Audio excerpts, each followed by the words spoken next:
We're live.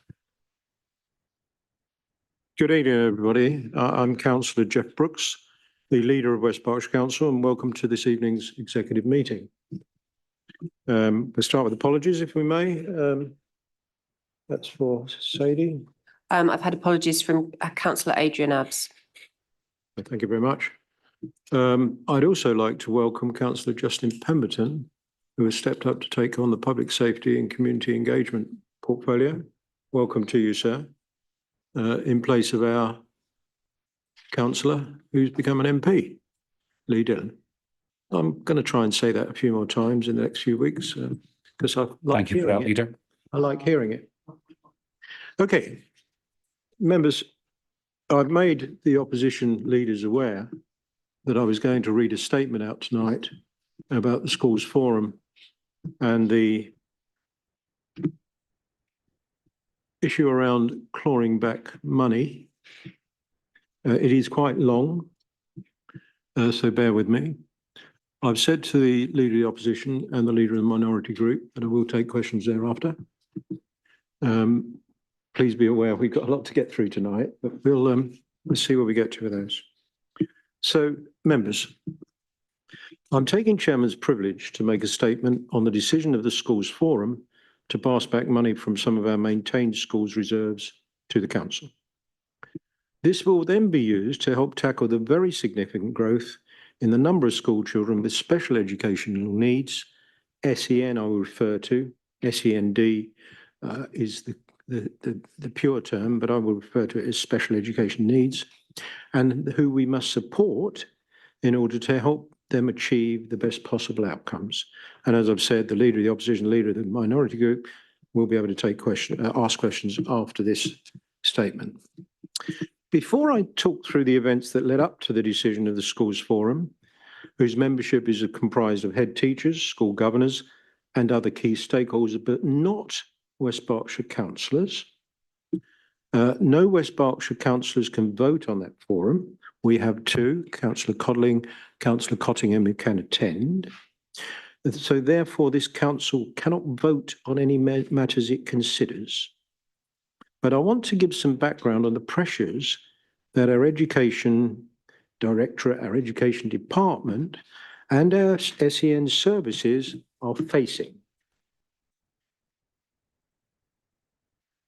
Since 2020, pupils with special educational needs across our district has grown from 1,032 to 1,538, almost a 50% increase in 4 years. Numbers continue to grow, with 407 plans requested in the last 12 months and 284 of those agreed. To be clear, we do not resent this, but the money to give that support must be found from somewhere. This year we are in, 24-25, we're already forecasting an overspend in children and family services of £7 million on supporting SEN pupils, and a further £3 million supporting children with a disability and home to school transport, including assisting SEN pupils to get to school and back. The Conservative government allowed councils to roll up deficits in the spend on special educational needs pupils. This is called the high needs block, and that now totals over £1.8 billion in councils across England. Our accrued deficit in West Berkshire in the high needs block was 9.3 million in March of this year and is estimated to rise to 16.3 million by March 2025. Put another way, this council's budget, it budgets to spend £29 million on special needs children and actually spends 35 million.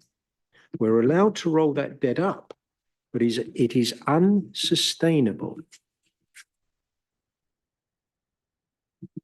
Coincidentally, a report out today and reported in The Guardian and elsewhere, I'm sure, says a £5 billion debt crisis caused by out of control overspending on special educational needs could explode in less than 2 years, bankrupting scores of England's local authorities.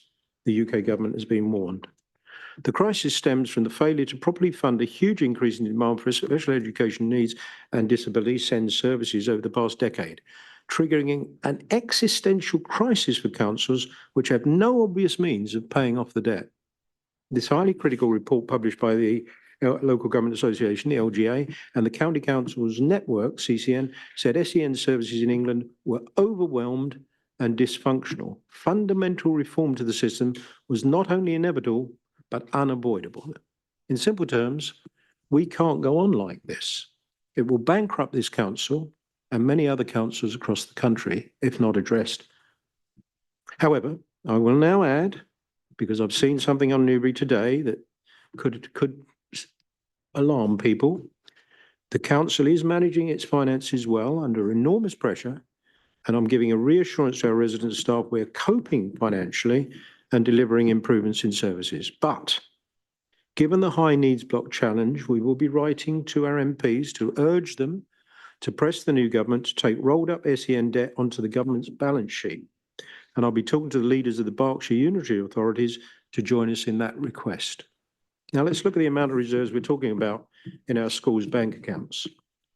This is 13.5 million presently, and has grown from £4 million in 2015, up by nearly 350% in 8 years. So against this backdrop of rising demand and limited financial resources, let me provide a chronology of the events that have taken place over several months as we discuss this very serious situation with our schools. And we call them maintained schools. We're not talking about academy schools here. And you'll realize I'm talking not just to people in the know, I'm talking to people at home, residents across the district who won't know all these terms. In the autumn of last year, we asked the head teachers of our maintained schools, who sit on the head teachers funding group, the HFG. Don't we just love these 3-letter abbreviations in the public sector? Bear with me. To consider clawing back to the council some schools' reserves to help us manage the increasing cost of the growth in the number of the SEN children we're supporting. We're entitled to ask them to do this where a school has uncommitted reserves, so not allocated to a project or specific spending requirement, and will not affect their day-to-day finances. In short, if we are clawing back reserves, no school will go into deficit as a result, and their budget this year will not be impacted. And I've been given absolute assurance by our director in charge, Anne-Marie Dodds, on this very point. The Schools Forum consulted all maintained schools on a proposal to claw back uncommitted reserves where these were over 10% of the school's annual funding allocation. In other words, the money they were deemed to require to run the school as laid out by the Department for Education. The response to this consultation showed that 68% of schools were in favour of adopting this approach and in this financial year. National guidance would allow for the clawback of such reserves where they are over 5% in secondary schools and 8% in primary and special schools. And so our local policy advocated at this time and subsequently adopted is not as restrictive or as high at 10% as it could be under government rules. So, to make this as clear as possible, the maximum amount that could be paid back each year is the amount of school uncommitted reserves in excess of 10% of their annual budget. And this is subject to leaving the schools with a minimum of £50,000 balance. Some schools have nowhere near £50,000 of reserves, while one school has built up £3.8 million of reserves on an annual budget of £7.5 million. Now, this council has reserves of £4.1 million on an annual budget of £174 million. A rather useful comparison, I suggest. We have more schools in deficit in their budget in West Berkshire than we have in surplus, and they need help. But we need to help them in terms of the SEN demand. Let's look at Department for Education guidance on this matter. These are the words of the DFE. It states that the mechanism should be focused on only those schools which have built up significant, excessive, uncommitted balances, or where some level of redistribution would support improved provision across a local area. So the rules are there for us to follow or ask the schools forum to follow. The consultation response agreed that any clawback of reserves should take place in the 24-25 financial year. That is the year we are in. Now, this is where I'm talking to people at home. Why do schools keep reserves? Now, I can speak with direct experience here, as I was a governor at Kennet School for 20 years and a governor of Spurcroft School for 2 years in the past. Schools are provided with running costs annually under a national formula laid down to us by the government via the DFE. We don't decide that figure. We simply pass through that money. The formula is meant to result in each school getting the money it needs to run the school and is based on the number of pupils in the school. Schools will develop reserves if they manage to spend less than the amount provided to run the school through good financial management. Separately, they may also develop reserves through fundraising events, often through the efforts of the Parents Teachers Association, PTA, or charitable donations, and I will speak more on this aspect later. It is important for me to say that schools should separate this money from PTA or other fundraising from this money from income the school may generate, through letting of halls or playing pitches or catering activity, for example. That money should form part of the school's budget. And that money will then contribute to the reserves at the year end, but are not the funds from PTAs, charitable donations. Schools also develop reserves to spend on equipment or towards enhancing new buildings or extracurricular activities such as school trips. A school with reserves is a healthy school, and we generally applaud how those schools manage their finances.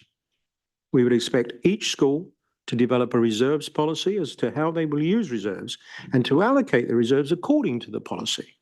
So a school might reasonably say they need some of these reserves as a buffer in case the money they receive from government annually falls somewhat short of what they need. I feel sure they'd all say that is exactly what it does. It falls short of what they need. So they need some money for that. And I'm recommending that all schools develop a reserves policy. They're not mandated to do so, but it would help them consider how they deploy their reserves. So they might allocate a percentage to help the budget if it's under pressure. Then they should allocate reserves to projects and purchases they want to make, both in the short and long term.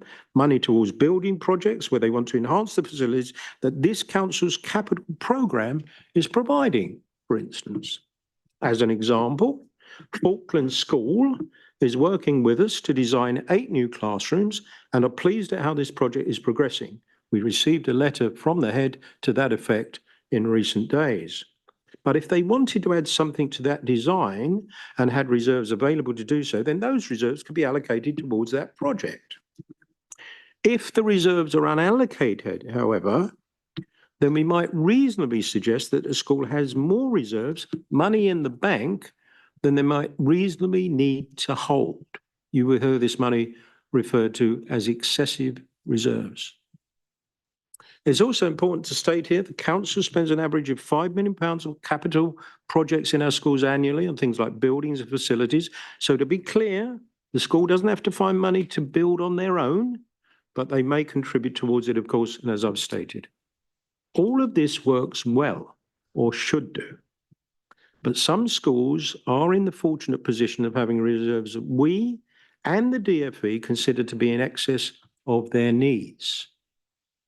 They may argue that those reserves exist because of their good financial management, and as I say, we applaud that.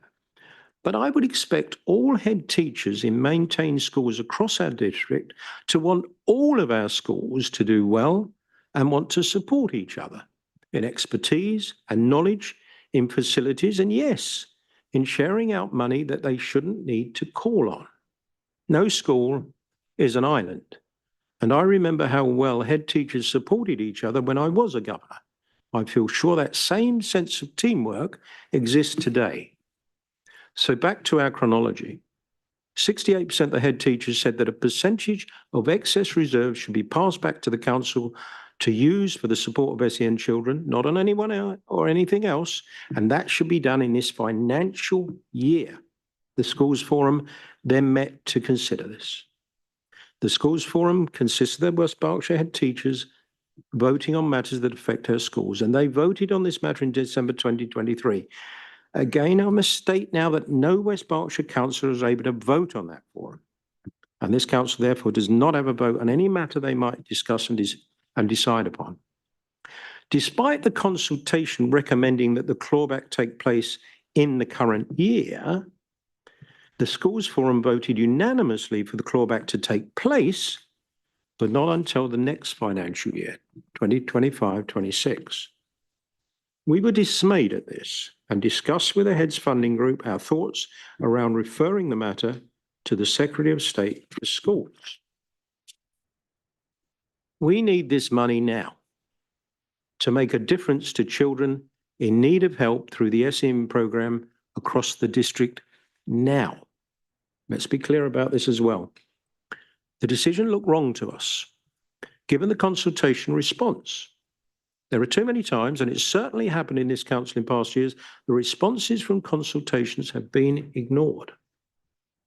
The Secretary of State might have decided not to allow us to implement the clawback at all. Or he might have said that we should claw back more than we had suggested, taking reserves in excess of 5% of the school's budget, share for secondary schools, and reserves in excess of 8% of the budget for primary schools. We had, if you remember, we had suggested this figure should be 10% across both secondary and primary schools. And again, this is 10% of the excess. It was not a foregone conclusion then that the Secretary of State would have supported the clawback at all. He might have stopped it this year, next year, and for the foreseeable future. So to pick up our chronology again. At their meeting on the 15th of July this year, the Schools Forum reconsidered the issue and voted 6-1 in favour of the clawback being implemented in the 23-24 financial year that we are in. One of the criteria used throughout was that surplus funds would not be taken where a school would end up with an in-year deficit, and that any balances committed remained with the schools, which was especially true for surplus balances related to staffing. This was assessed based on the budget plans schools provided to us for the 24-25 financial year. In other words, they should not be impacted financially this year. This has been checked by us in consultation with the schools affected. I said I would come back to monies raised by the school's PTA, charitable donation, or other fundraising events by parents where the school doesn't have a PTA, for instance. Let me be absolutely clear.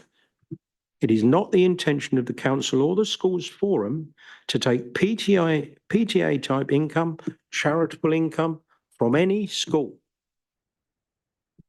Funds of this nature should be managed in an account that is separate to the main school revenue account and can then be very clearly identified. In order for us to be certain that the funds identified to be clawed back are correct, officers from the council, including internal audit, finance and education, are working together to verify the calculations with the schools affected. They are reviewing the documentation provided by the schools. Where it is necessary, they will seek additional information. It may be that there will be adjustments in the clawback figures, and we will make sure that calculations are fully understood and transparent to schools and parents. Already, I am told that 2 schools of the 12 affected will not be subject to clawback following reviews. I'm inviting any school that believes that their clawback calculation has included funds raised in the way I have described and should therefore be excluded to contact us. And we will work with them to verify such sums and have them excluded where that is the case. Similarly, do contact us if you believe that the in-year budget will be impacted, although we would need new evidence on this as it has already been reviewed. So, after all that detail, let's recap. 1, schools' reserves have risen by 350% since 2015 from £4 million to £13.5 million. The council's deficit in our special education needs budgets, the high needs block, is forecast to rise to £16.3 million by March 2025, with no way of knowing how we would bridge that gap and pay for it. 68% of schools agreed with the council's request to claw back excessive reserves in this financial year. Surplus funds would not be taken where a school would end up with an in-year deficit, and any balances committed and can be proved that they were committed through governor's meeting notes and minutes will remain with the schools. The schools forum voted 6-1 in favour of the clawback being implemented in the 2023-24 financial year. No West Berkshire councillors voted on these proposals.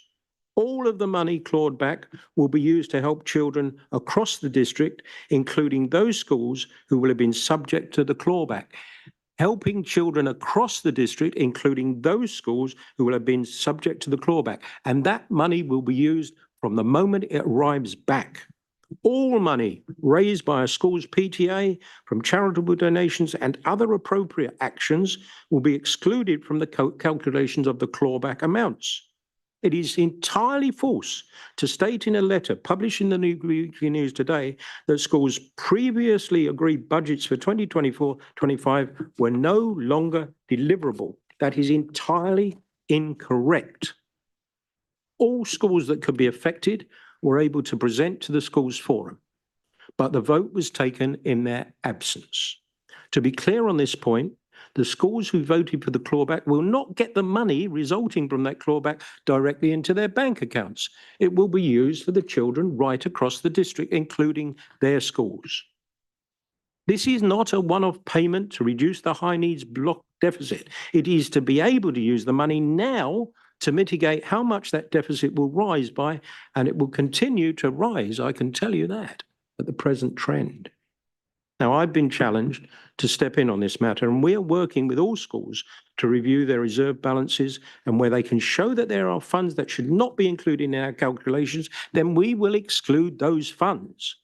And as I said, already 2 schools seem to be likely to be excluded from the clawback as a result of work we have done already.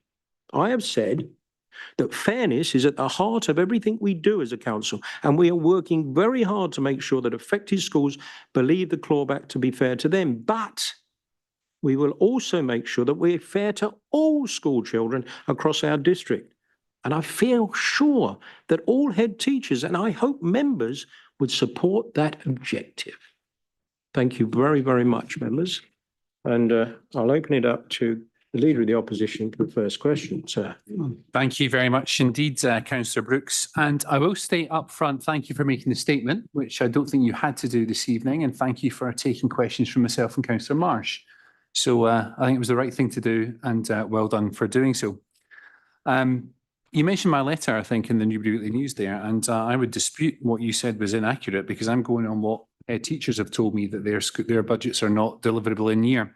Before I got on to my first question, Councillor Brooks, though, I would like to make one thing clear.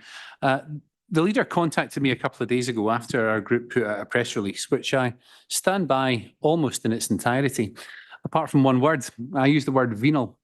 And the leader said, look, that's a bit offside there, Ross, because venal sounds like it's, one of the definitions of venal is that you're subject to corruption.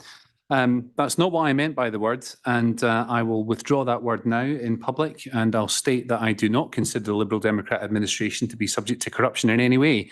I think they're pretty decent people, and they're trying to do their best. I don't think they've covered themselves in glory over the last couple of weeks, but I withdraw that and state it for the record. My first question, Leader, I've got a real problem with the statement that the council issued this week. A couple of points of which you've reiterated tonight, and it's these 68% of schools have agreed to this clawback.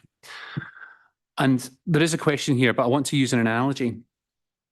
I've got 4 children, and we'll call them 1, 2, 3, and 4 to protect their privacy, mainly because my daughter would be appalled if I actually used her name in public. And I want to say children 3 and 4 have got more money than I think they should have in their piggy bank. Children 1 and 2 don't.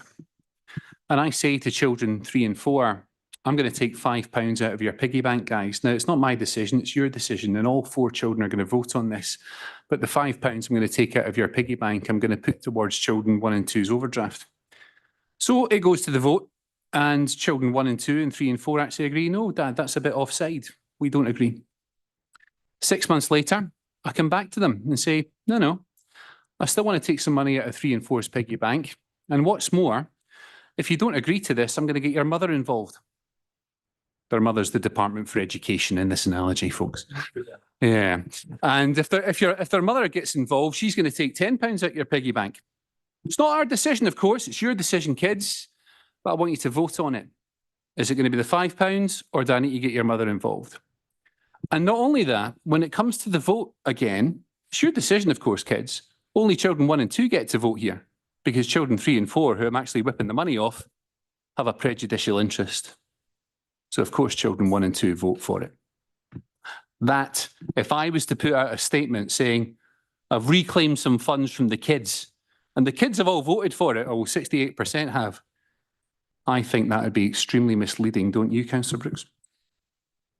I think you should make sure that you tell them that mother may decide not to take anything whatsoever, if you want your analogy to stand up, sir.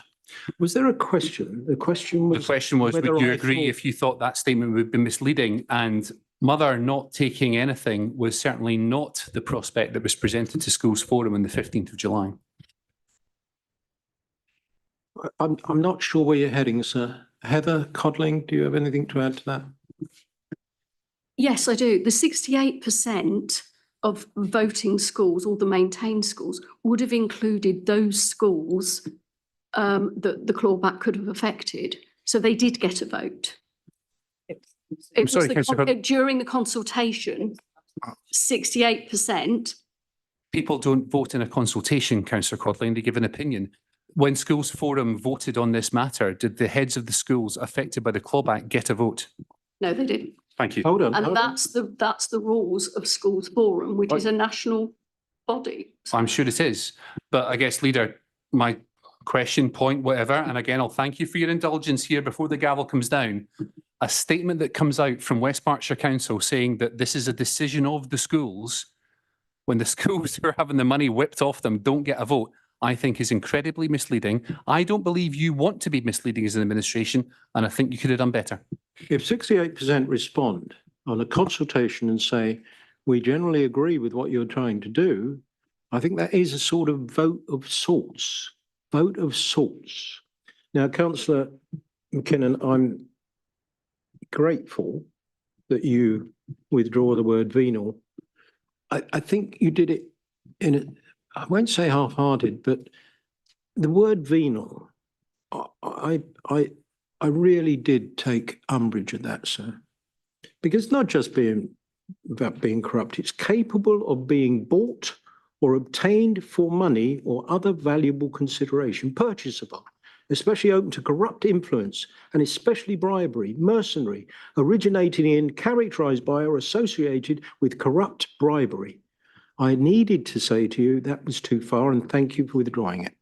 Next question, please. I wonder, Leader, it's entirely up to you, but I'm sure Councillor Marsh has got a few questions. I wonder if we might do a bit of opposition tennis. Let's oscillate. Councillor Marsh. Thank you. Appreciate that. Let's start. To me, the big question is, and just to declare an interest, I'm the Chair of Governors at John Rankin School, which is one of the schools affected. Though I'd like to think that, although that's given me some insights into this process, I'd still feel the same way if I weren't the Chair of Governors at a school that's been affected. To me, from what you said, Councillor Brooks, the big question is, you say that the Schools Forum made this decision in December to defer the clawback. And what you didn't say is the reason they took that decision was because they thought it was fair to the schools to give them more time. The heads decided that the other heads, business managers at the schools affected, needed some time to assess the implications and redo their budgets accordingly, because, of course, the budget process starts early in the year. So why on earth you were so shocked and horrified at this decision? Why has it taken 6 months? The budget that the schools then spent 3 months drawing up between January and March all came into effect. some of it's, as you would imagine, quarter of the way into the financial year, some of it's been spent. I think I've got it. It hasn't been piled up in reserves. I think it's I've been got it. spent or, I think I've got it. so why did it take 6 months? Is Thank the you. question. Councillor Conley. Thank you. As you rightly point out, the schools start their budgets early in the year. They get their allocation of funding from the Direct Schools Grant in February, so they know what they're getting. We don't get their budgets until May, so we were unable to assess that until that point. Once we've got those budgets, we could look at that and decide whether we want to, look at how much money these schools were sitting on. But as Councillor Brooks has reiterated, we haven't taken money that would cause problems in this financial year. This was money that was sitting in the schools, not being spent. So you let them spend months drawing up the budget. You let them spend months drawing up the budget for this financial year and then came along in June and said, actually, these budgets that we signed off in May, you signed them off. We're now going to take money out of them. That's what happened. My question was, why did you wait all that time? Answering it, if you let us. Because we had to wait until we had the budget data from the schools before we could actually decide if there was money to claw back. And we are not affecting the budget this year. It was the money that was uncommitted, sitting in a pot, not doing anything, not of benefit to the children in the district that it should be used on. And we needed the money now. Let's be clear. We need that money to help children across the district. I've said it in my statement. We don't withdraw that.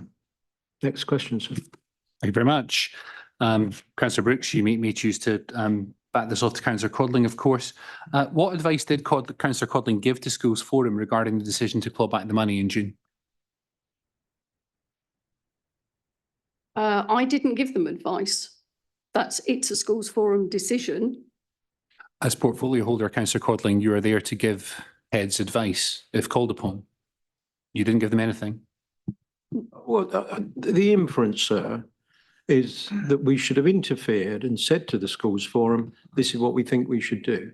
Councillor Codling just said, I didn't give them advice. I let them make the decision. They had the representation. They know the problem. All the head teachers across the district know the SEN problem. They know the deficits in other schools, some of those schools in their catchment area. We expected them to have a more collegiate approach right across the district to the problem. Can I just have a quick follow-up on that then? So to both of you, Councillor Brooks and Councillor Codling, is it actually your genuine position that you think these funds were sitting in schools' bank accounts doing nothing? Hold on. If they are not committed, then they're not doing anything. They're not waiting to be spent. They're uncommitted. Was that So let's be clear. They're not doing anything because they're money was not uncommitted. doing it. They don't know what they're going to spend that money on. They haven't decided. Well, I suggest, therefore, they haven't got a pressing, compelling need to allocate the money. Next question, Councillor Marsh. Then I will need to think about moving on. Well, it wasn't on my original list, but just to try and clear up this matter with my next question. This uncommitted, committed thing, there's no reserves in most of these school budgets. This is nonsense. Sorry, Councillor Brooks, it's nonsense. What there is a budget that the school has drawn up to spend the money it has available in this current financial year. When the schools were given a 10 to 15 minute Zoom call to explain what they considered to be committed and uncommitted, it wasn't that, well, actually, this is, half of this we stuck away for a rainy day. The committed bits were the things that had already been spent, or you'd ordered in the people to come and repair the roof, or you'd ordered in the people to come in and work as TAs working with SEN children. That was committed. That was committed. The uncommitted was the other stuff in the budget that hadn't yet been spent and was going to be spent during the coming year. It's absolute Now, nonsense. sir, Sorry, Sir, Chair, please, sorry. Please. It's not, okay, can I question your claim that no money in budgets for this year is being affected? Because it is. And if you talk to the schools, they will tell you. And one other thing, can I just share this with the executive? So I've spoken to. Is this recording? No, I beg your no, pardon. it's a question. It looked like you were It's a going comment. to. It's a comment from somebody who's watching this on YouTube, and I think it's relevant to the point that's been made about the 68%. And this is from a head teacher of a school that's not affected by the clawback. 68% of head teachers voted for the clawback last autumn because the local authority threatened to appeal to the Secretary of State and for no other reason. Now, I believe that. You evidently don't, and you've been told Hold on, otherwise. hold on, That's hold on. what- that's You've what's being made, said. you've made, Could you've you made, comment you've on that? made a statement. I'll turn it into a question because I'm going to ask possibly Anne-Marie Dodds through Heather Codling, as I was told, we certainly weren't threatening anything and certainly not last autumn. Now, I'll pass that over and then I'll follow it up myself. Would you like to come in, Anne-Marie Dodds, please? Thank you, Chair.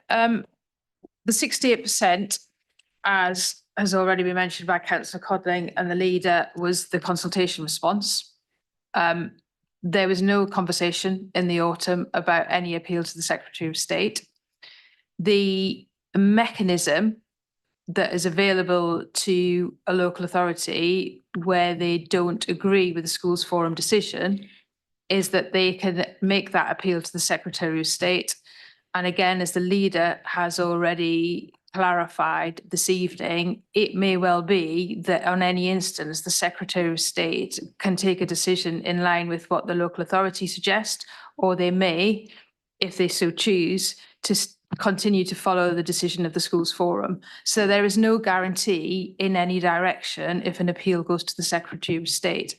I think there has been some confusion in some previous correspondence this week about disapplication request. A disapplication request is something entirely different, and a disapplication request would happen in November, and that is about moving money from the schools block into the high needs block. The local authority did not make any attempt to make a disapplication request in the autumn to the Secretary of State. And I'll add that I said in my statement, any school that believes it will be impacted this year, including the head teacher you're referring to, is maybe watching it now, come and talk to us. Come and talk to us. Provide us with the evidence of how it's impacting this year, please. Councillor McKinnon. Two more, thank you, Leader. If it didn't happen in the autumn, when did the council threaten to take the clawback decision to the Secretary of State? Words like threatened. That's my word. Your word, not ours. No. Councillor Codling. We didn't threaten. Nobody threatened anybody. It was an option to go back. We went back to the heads funding group and spoke to them, I believe, early in the year, this year, and said we were looking at it because we weren't comfortable with the decision that Schools Forum had made in December. Leader, let me just clarify. I might have had a vocabulary malfunction in my letter and press statement, and I apologise for it again.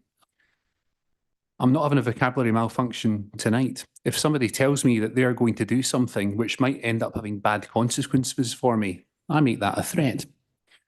So when that was made, I'd love to see how that was presented to the head teachers at the Schools Forum on the 15th of June. But I can't, because when I look at the YouTube, that meeting's been removed. I'll take that because I'm not pleased with this, and we will be taking that up elsewhere. It's not a data storage problem. Why is it off YouTube? I'm sure I'll get an answer for you very, very soon. Councillor Marsh, and then your last one, I think, Councillor McKinnon. Councillor Marsh. Okay, well, obviously, I accept there isn't going to be time to ask all the questions. I just wanted to, but I accept we're not going to have time to ask. I've got a lot more questions, but I won't ask them all. I understand. I accept that. Yeah, I understand you're calling an extraordinary council meeting where this will obviously be aired again. Okay. So, you know, we are giving a lot of time tonight. This is very, very important. So go again, sir. I'll confine myself to one final question then. So If you talk, I mean, I don't know how many executive members have talked to the head teachers in the schools in their ward, and I don't know whether you've had a chance to do so and whether the officers have had a chance to. There's a complete kind of discrepancy here between your assurance that no one's going to be affected this year, everything's fine, and the reaction of the heads and the business managers and their staff, and now the parents. Now, parents have got to There's hear a about it. question in here because, There's a question coming. thank you. Are you concerned? Let's put it this way. Are you concerned about the repercussions of this controversy? As things stand, there are at least 4 schools taking legal action against the council. There are heads and business managers who I have seen in tears who are planning now to work through the holidays Question, to sir. make Sorry. cuts in their This is a budget. statement, sir. All right. What is the question? What's your reaction to that? Right. And to the fact that My there's gonna be a reaction, my super of academy. reaction, councillor Marsh, if you would let me, Okay. if you would switch your mic off, my reaction is to say, come and talk to us. I've said that tonight. Show us where the pain is. Show us how it's going to hit your in-year budget. Come and talk to us. You don't talk to the press. Talk to them if you want. Come and talk to us. Come and talk to me. Come and talk to Councillor Codling. Okay? Jaw, not war. Okay? Could I be any clearer? I'll ask you a question now. Could I be any clearer? No. Thank you. I have to say, Leader, when Councillor Marsh is talking about head teachers and business managers being in tears and you're banging your gavel trying to get him onto a question, that is not a good Is look that a question? at all. No, you're getting my question. Thank you. Let's have it. How on earth do you expect to rebuild the trust of parents and other charitable fundraisers who feel that any money that they're going to raise could be whipped off them at the whim of West Berkshire Council? Because we've seen them on the BBC, we've seen them on the ITV.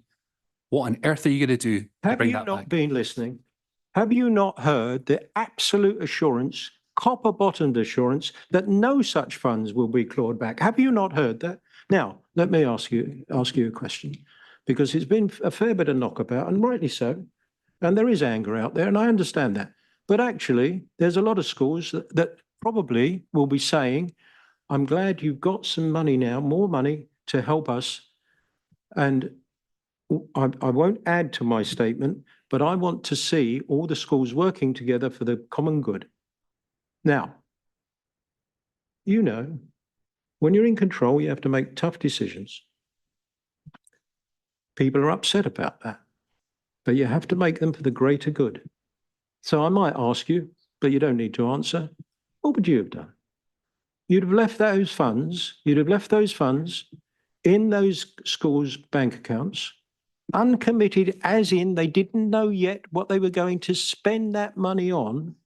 You'd have left it there, and we would have gone on rolling up debt that we cannot ever find the money to pay. I'm not going to allow you to answer that. I'm going to have the last word on this for this evening. And you know, chuckling and all that and telling me using the gavel was nasty. Look, I've given it a lot of time this evening. It wasn't on the agenda. Given you questions. We've given it an airing. It's going to run and run because you'll bring it back here. But I think my statement tonight is comprehensive. It will be released to the press. I have a copy for Nikki Hinman this evening. It will be released to the press the first thing in the morning. And if it leaves question marks, I'll answer them and I'll talk to schools if they can come in and evidence that they are feeling pain this year. Thank you. And I think we need to move on.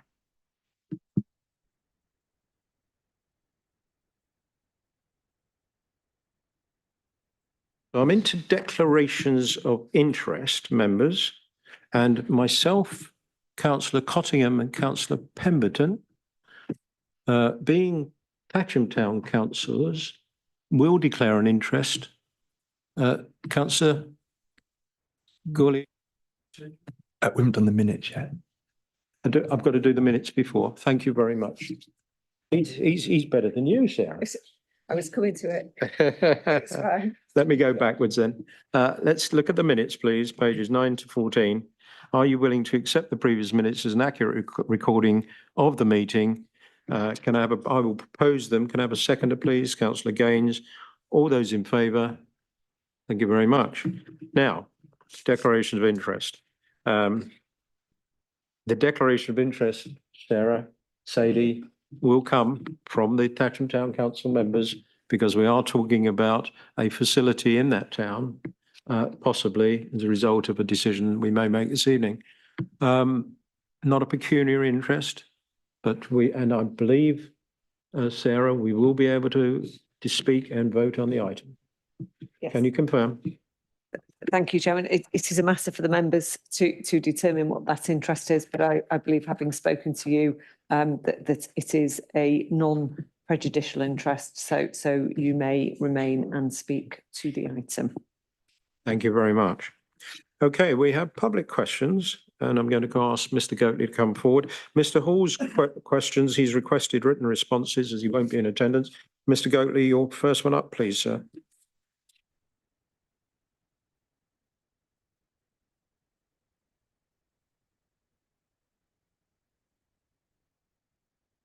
Thank you for your question, Mr. Gately. While we can't predict at this stage what the physical appearance of Bond Riverside will be in the future, our goals and strategic objectives for the estate are described in the programme review report that was approved by Executive in May 2024.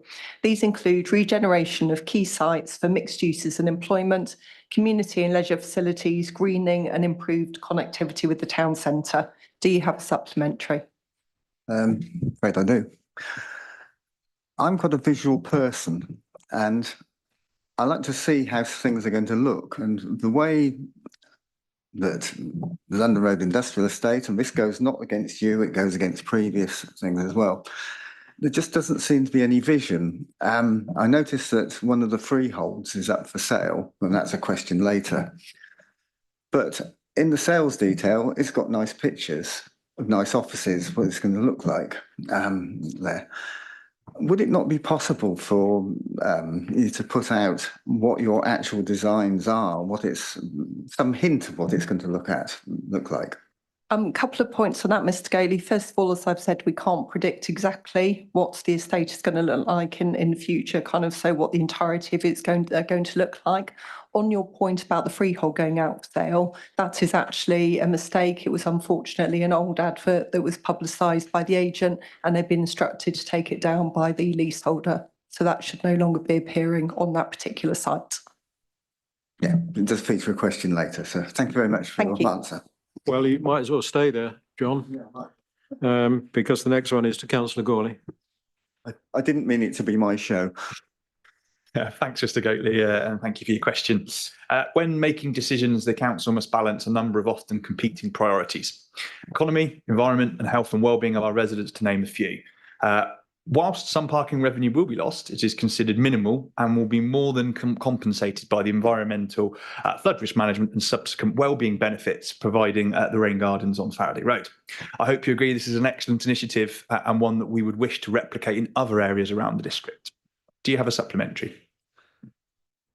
Yes, but it's more or less, I'm afraid we're going to have to disagree on this, because the greening is just like me crashing a car and getting it resprayed, hoping the scrap dealer will give me more money. Honestly, don't you think it's a complete and utter waste of money? It's not providing any. So was that the question? I think that was the question. Do I think it's a waste of money? No, because it's greening the public realm, and the provision of rain gardens such as those on Faraday Road is an excellent way of draining the highway sustainably, which is, I know, is something that you particularly care about. It slows down surface water runoff and reducing flood risk, which in this instance we know is in a flood risk area, right? It also helps to filter out pollutants from the highway and will provide much needed greenery in an area dominated by bricks and concrete. So therefore, I don't think it's an idea. I think we should be striving for more of these around West Berkshire. Thank you. Thank you for your questions. Thank you. Yes, I'm next up.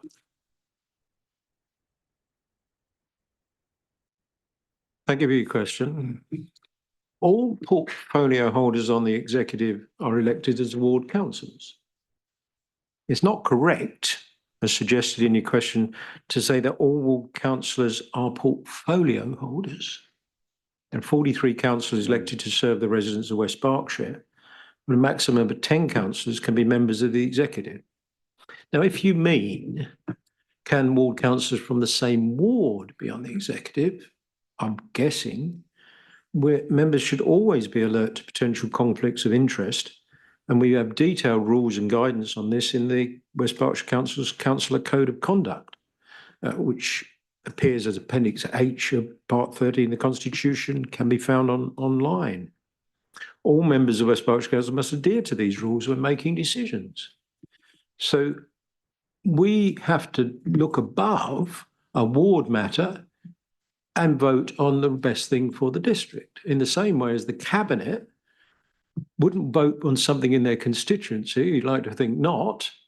They'd look right across the best thing for the country.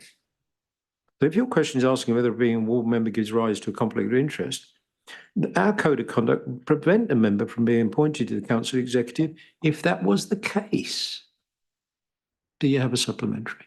No, thank you for your answer. No supplementary. Final one then to Councillor Gaines.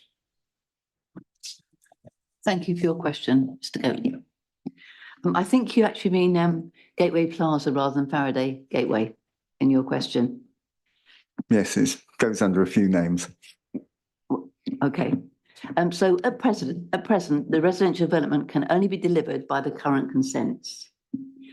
Different residential proposals, which may come forward, will still be subject to planning. However, both approaches are subject themselves to financial viability. If current consented residential proposals or alternate proposals are proved viable, then the disposal will be the basis of either a freehold or long lease. We don't have any plans currently in the pipeline. Do you have a supplementary? Yes, thank you for your question. The bit that worried me was that if you allow residential development on it, say block of flats there, and that's, I believe, is wanted, after, I believe, 2 years and a day, the leaseholder can take the freehold. Oh, it may have to pay for it, but this seems like disposal of a freehold by the back door. And should the executive be checked first? Should it come to the executive first? No plans have actually come forward on that site yet that we've actually agreed to. So at the moment, there is nothing in the pipeline that we've agreed to. Thank you. Thank you, Mr. Goatley. I'm sure you'll be watching very carefully as and when plans emerge. I think I'm on to the reports proper now then. And the first one up is item 6, the budgeting approach. Councillor Cottingham to introduce the report, please. Thank you, Chair. Right, so this is a paper pulling together the budgeting approach for both capital and revenue expenditure for 2025 onwards. Probably well aware that my qualification is a senior accountant and always looking to have areas of an improvement. And specifically going forward for the budget for next year is moving to an activity-based costing methodology. So why activity-based costing, activity-based budgeting? In a nutshell, it's improved cost control. It's better for making decision-making. It looks at the outputs to drive down costs, increases the ability for cross-departmental budget collaboration. Also, it provides views of resources and costs tied to specific activities to better allocate resources, pinpoint cost drivers to make better data-driven decisions. So this is all about understanding what drives our costs, what are those units, and then doing that benchmark of how we then compare against other local authorities. So that information is out there, allows us to understand where we're good at things, and where we have room for improvement with regarding our revenue budget. From a capital expenditure perspective, we're looking at doing zero-based budgeting. So from a bottom-up approach, making sure that every individual CapEx project is properly costed, properly identified, and build up from there. So we have had a history in the past of, in some ways, over budgeting. The amount of money, we've never been able to spend it all. So this is a way in which we're really drilling down to make sure that every pound is properly budgeted properly from a zero-based perspective. So going back to activity-based budgeting, in reality that there are 4 steps. So you identify those key activities. So good example would be adult social care, children and family services. What's driving that? That tends to be the majority of our cost. Identify what the allocation of that cost base is, understand, compute the rates, and then do the allocation of overhead. So as I say, there is a programme underway to identify those key costs which we want to understand and benchmark.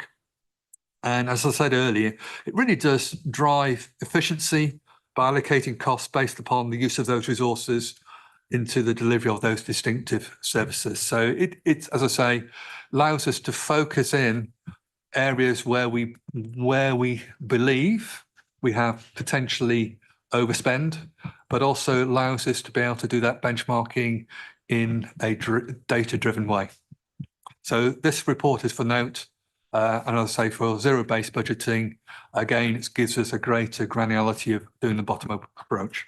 So I've moved that report. Yes, thank you very much. And do we have any comments from the executive? I look to the opposition bench. Councillor Buchanan.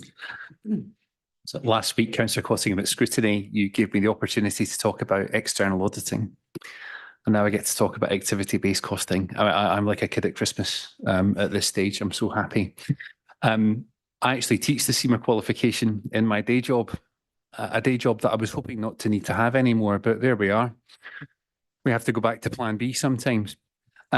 Depending on the textbook you read, activity-based costing is a fantastic panacea, or it's fraught with risks. My own opinion is that it's probably better than, it's more positive than negative. So the proof will be in the pudding. I think members of the executive and everybody else will be, I think, grateful that I'm not going to rehearse a class on activity-based costing. If you need any advice, let me know. I'll be happy to help, but good luck with it all. Thank you. Councillor Marsh. Well, don't be alarmed. I'm going to mention the high needs block, but not in the context quite that we were talking about it earlier. So I'd like to ask Councillor Cottingham, on page 24, item 53C, how worried should we be concerned about this? Because it came up at governance and Mr. Holmes gave a very fair and balanced assessment of the situation. But I just wonder what your thoughts were, because even if the clawback we were talking about earlier does bring in the 2.8 million pounds it's meant to, Councillor Brooks referred to a 16 million pound deficit in the high needs block by 2025. And he also referred to the article today in The Guardian explaining quite why this is happening. I mean, but on the face of it, bearing in mind that we got 4 million pounds in the reserves and a potential 16, or let's knock off a couple of million for the clawback, 14 million, let's say, it's what's going to, how worried, or do you think the government will come, the new government will come riding to the rescue? Well, that's a very, I wish I had that crystal ball, but on the basis that this potentially high needs block overspend stroke, the deficit is greater than our own reserves. And if we were in a commercial organisation and showing on the balance sheet that we owed this money, we would be technically insolvent. So only because we had the Secretary of State, Mr. Gove, many years ago, decided to kick the can down the road and defer until 2026, almost defer calling it in. So who knows what the economic challenge faces the new Labour government. They may decide to extend, but on the balance of probability, they're short of cash. They've stated that. So there is potentially high risk that this debt gets called in. And if it does, we would have difficulty servicing it. I think the other point you said, and you're going to keep up this narrative, it's knocked a couple of million off the high needs block deficit. It's come in to be used for children, which will mitigate some of the rise in the high needs block deficit. Can we get that terminology right? And well done, sir. You weave that back in rather beautifully and subtly, but I think it needs correcting a little.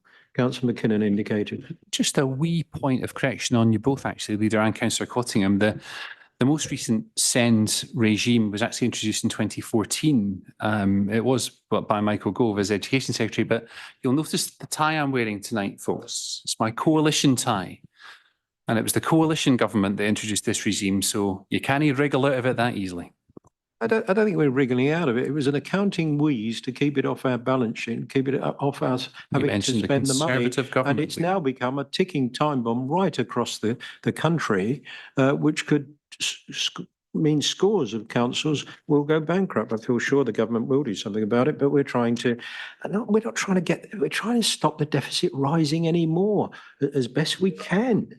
Anyway, members, I think we need to note this report if you're so happy. They're nodding. I don't think I need to vote on that. Thank you. Councillor Cottingham, up again then is the Capital Finance Report, Performance Report, item 7, page 31.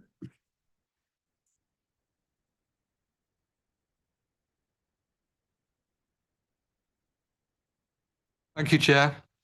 Right, so the capital financing report, so the capital funding for last financial year was just under 71 million. We had underspend of 23.2 million, i.e. we spent 47.7, of which 13.6 is going to be reprofiled into this current financial year. Our long-term borrowing requirement to fund the capital expenditure stands at 207 million. So that's just over our own annual spend of around about 175 million. Capital funding is in arrears. We do note the fact that there was a slowdown of our capital expenditure programme due to the financial pressures which we face. So obviously us borrowing money has an impact on our ability to service that debt, and also with the, in effect, the revenue outturn for 23-24, along with our own reserves. We did have financial pressures with regarding recruitment, and also, as I mentioned earlier, potentially some of the original budgets for capital expenditure projects being a little bit not say overinflated, but being a little bit more optimistic than pessimistic. So again, getting that challenge that sufficient, there was additional headcount stroke cost built into those initial budgets. Any comments, contributions from members of the executive, members of the opposition? McKenna. I think if I'm right, we had the opportunity to look at this last week, didn't we, at scrutiny? So I won't repeat my points. Actually, Leader, amongst all the excitement earlier on, did I hear you say that Councillor Pemberton had been appointed to the executive? Is that the case? I did say that. Well, on behalf of the opposition, congratulations to him on his appointment. But no comments on this paper. What we're being asked, we need a proposer and seconder for the recommendation set out on page 31 of the report. I'm not going to read them all out. Members and members of the public can read them on the paperwork. Councillor Cotting. Sorry, Councillor Back. Yeah.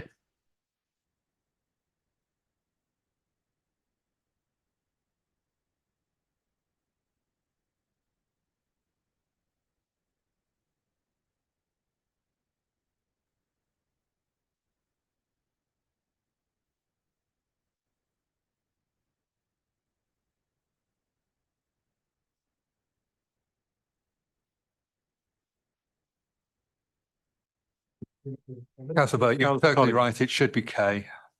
There's a typo there. So yes, unless there was the comma. If we were French, that comma would be initiated as being a dot.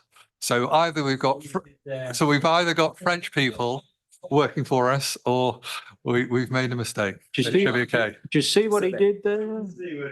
All righty. A proposer, please, for the recommendations. Councillor Cottingham, you happy to propose your report? I am happy to propose. Happy to second, Councillor Gaines? Certainly, Chair. Thank you. All those in favour, members? We're also noting the rest of the item as well. Thank you. Okay, you're still in the chair on revenue financial performance provisional outturn for last year, Councillor Cottingham. Thank you very much. I will introduce this report once again. The provisional outturn for 23-24 was an overspend of 3.1 million.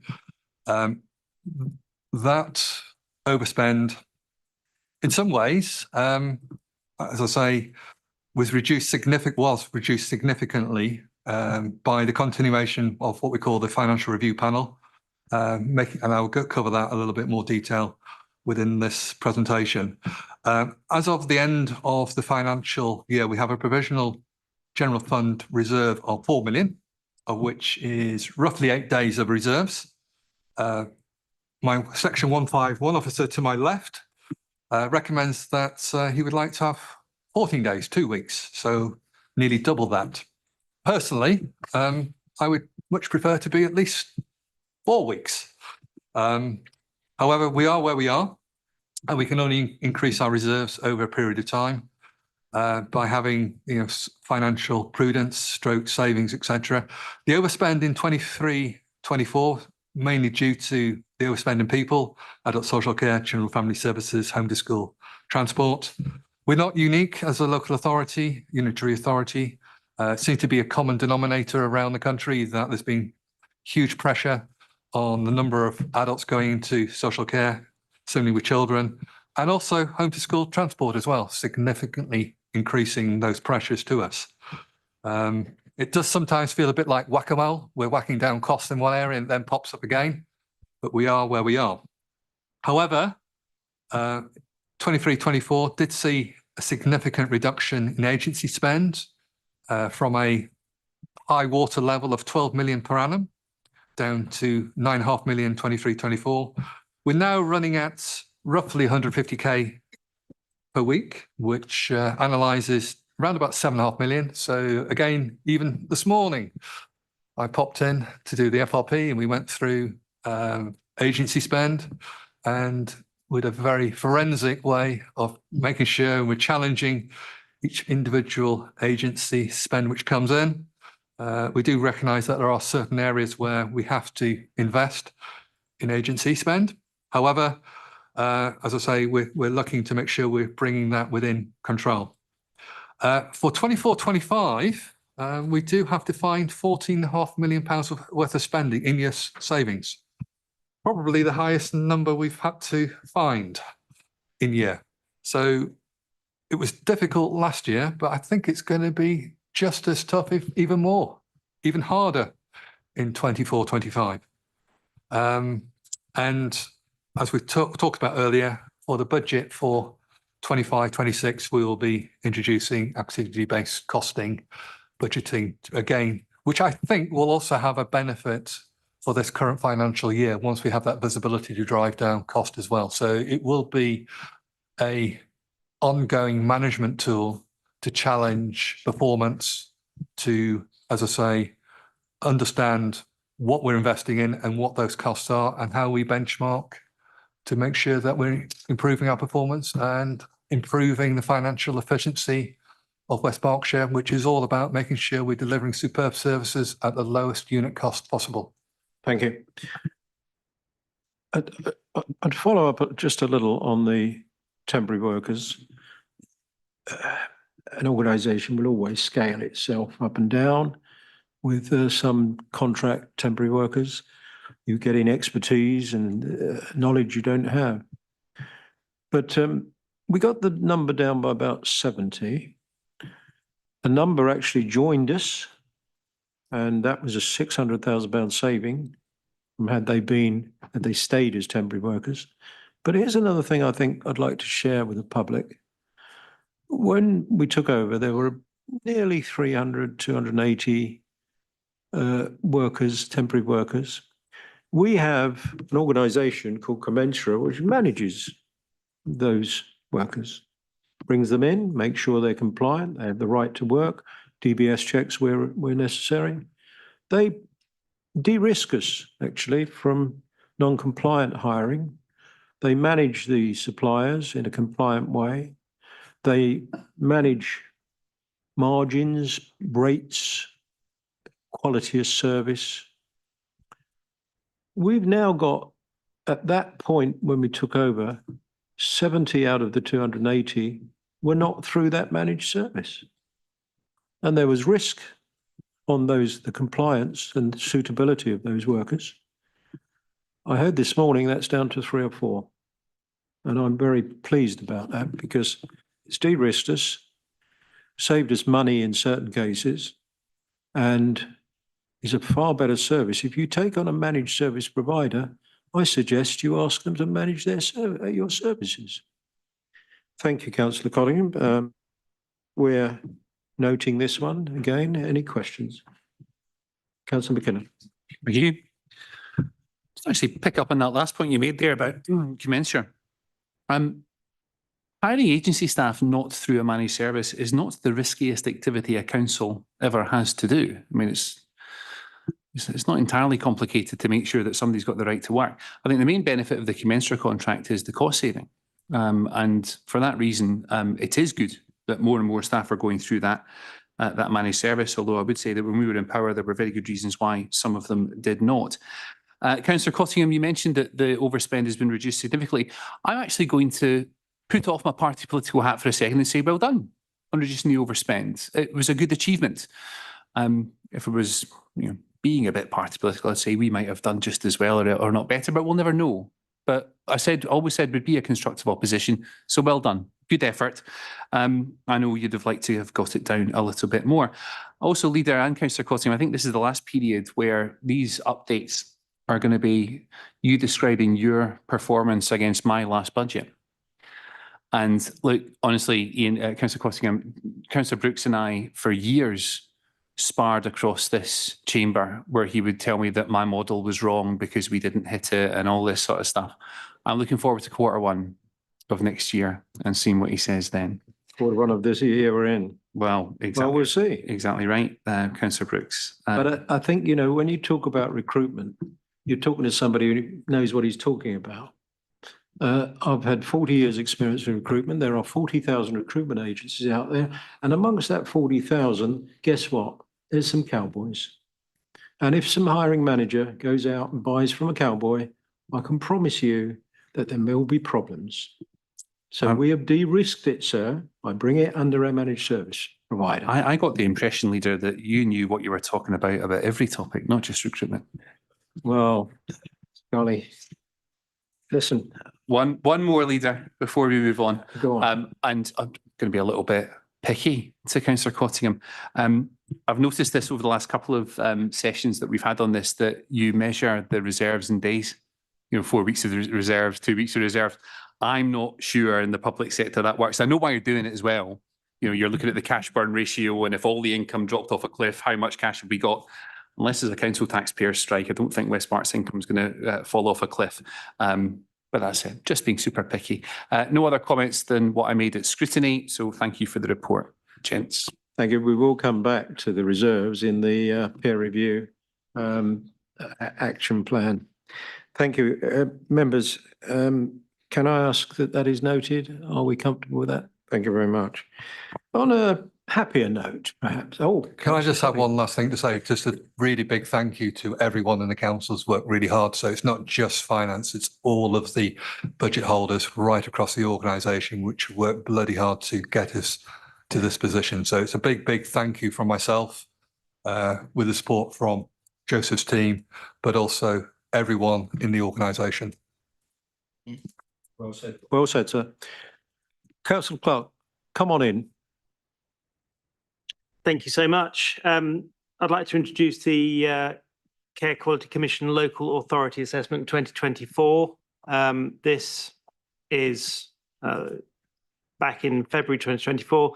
Care Quality Commission conducted a local authority assessment on West Berkshire Council, which is one of only 3 for their pilot scheme of inspections, where they reviewed huge amounts of information to arrive at an objective view of the quality of the care services we offer. I'm very pleased to say that a few months later in May, we received a good rating alongside a few recommendations for improvement. Obviously, we'd have loved to achieve an outstanding rating. We've got to have something to aspire to. But good is obviously good. I'll be paying very close attention to this. It's very close to my heart. It gives me a warm feeling because It was the subject of the first email I received following my appointment as portfolio holder for adult social care and public health. So I'd like to propose this. Any other comments from the executive members?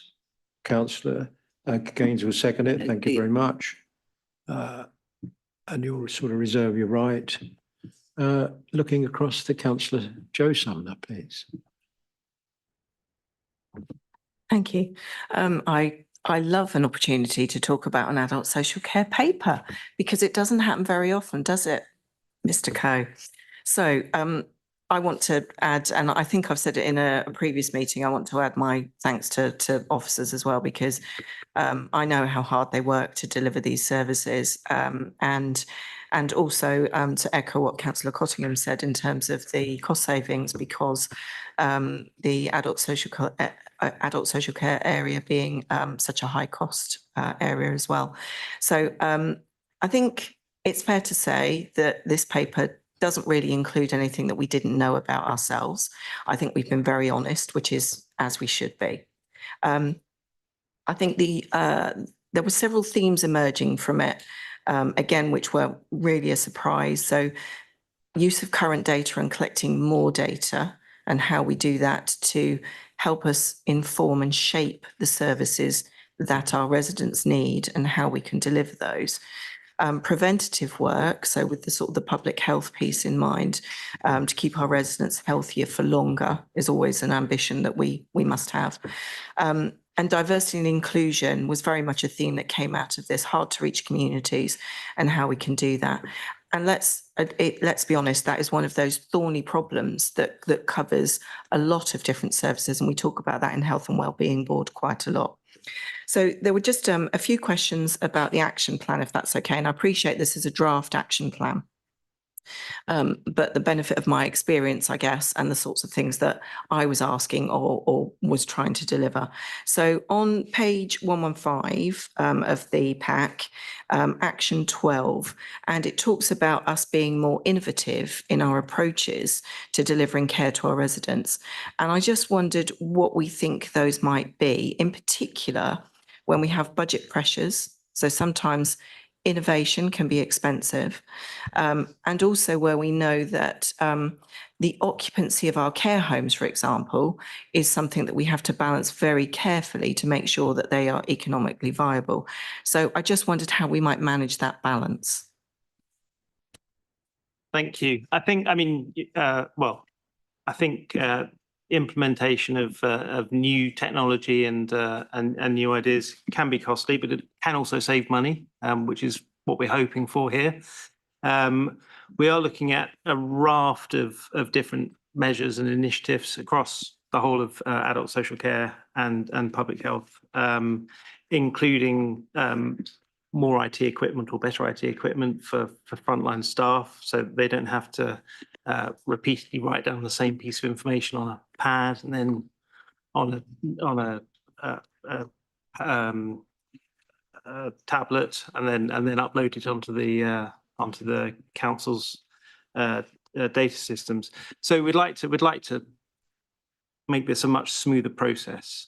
And we're exploring this at the moment. We're looking at ways of implementing artificial intelligence in our day-to-day work. We've had recent introductory meeting on this, and we've got a whole load of technology-enabled care. I'm going to start spouting acronyms, so I apologise. We've got EMAR, which is electronic medication admin record, which is being used now.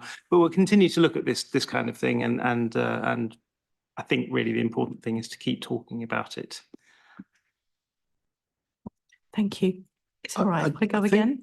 Councillor Foote might want to add something, and I'm not unhappy with him doing so, if you don't mind. Thank you very much, Chair. Yeah, I just wanted to say that also there are some quite innovative ideas coming out of the library services, home delivery service for library books, etc., where volunteers can check in with, I say, vulnerable people in the community in the sense that they find it difficult to get out. We're looking at library hubs as well. So there's lots of crossover between my portfolio interests and Patrick's as well. So watch this space, really. There are some things we're trying to do on that regard. Thank you. Back to you. Thank you. That's really good to hear. And I think it's something that certainly when we talk about these things in the Health and Wellbeing Board, it's very clear that you can't just isolate such an important topic. It actually is whole of life and whole of council. On Action 17, it talks about co-production, and co-production is one of those words that we've used in this council over several years, but it feels like it's become a little devalued. And actually, I think this report shows that certainly from the CQC's perspective, they see this as being essential. And we know how well supported we are by our voluntary sector in West Berkshire. So what is it that we think that we need to do in terms of co-production? Is this more of the same with the same partners, or do we need to find new partners? And I'm not expecting you to name any, because that would be totally inappropriate. But I just wonder what that co-production feels like to us. Sure, thank you. I mean, co-production is one of those fabulous buzzwords that like solutionizing that you hear around. And I would say, though, co-production actually has an awful lot of value in it. The idea that we should be collaborating more closely with different groups, the idea that we should always challenge ourselves to make sure we're talking across the whole board. To be honest, I feel like the report kind of reflects where we've got to with co-production at the council. We started our own review of how to implement this back in 2022, I think, and we're still working through it. We're still learning. But having said that, there is, a real opportunity to encourage all people to work together, frontline workers, care providers, people receiving care, just to make sure that we're all learning from each other. I think this is something we need to just look very carefully at and inject a bit more energy in. Am I allowed one more? Thank you. Like I say, we don't often get to talk about it, so let's make the most of it. This one is a little bit of a benefit of experience, I guess. And as I said at the beginning, I understand this is a draft action plan. So there are a lot in here that say we need to get our data right, and absolutely 100% agree with that. Action 18 in particular, it talks about getting our data right, but in the context of, this is a massive subject. This is about hard to reach groups, migrant communities, travellers, isolated groups. So when I look at an action plan, I try to think about actions in terms of smart objectives, shall we say. So what's achievable, being very clear, very easy to see what the deadline is and whether that's achievable. This is a massive topic, and it says January 2025. So I'm assuming, I hope rightly, that this is saying that this is the first piece of that work that's going to happen. And I would be very surprised if we sort all of these problems out by January. If you say that we're going to, I will be sitting here in January asking you if you did it. Thank you, Councillor Stewart. Listen, I have to say I agree with you. We've set, I mean, it is quite a lofty target to sort out all of those issues by January 2025. I'm not going to commit to having sorted them all out by January 2025. If we do, then drinks are on me. I'm up for that.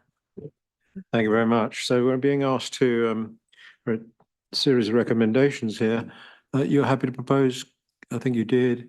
Did you want to speak, Councillor Gaines? No, I think enough's been said. Thank you very much. I don't see any other contributions. I'm not going to read out the recommendation. All those in favour? And well done to all of the team. A good result. if you would convey that, Mr. Coe, back to them, please. Next one up. The award under delegated authority, item 10, and it will come back in part 2, won't it, Councillor Collingham? So over to you, sir. Thank you very much, Chair. So yes, this is straightforward in my portfolio regarding procurement, regarding delegated authority for certain contracts over a certain size.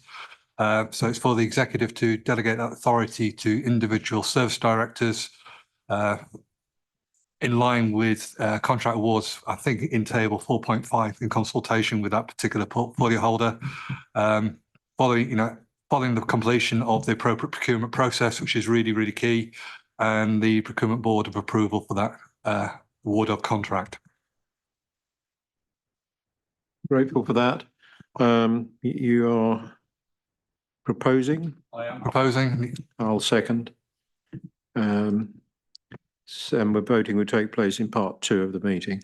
So I think at the moment we're just noting where we are and we come back to it later. But questions on this at this stage? Councillor Richardson.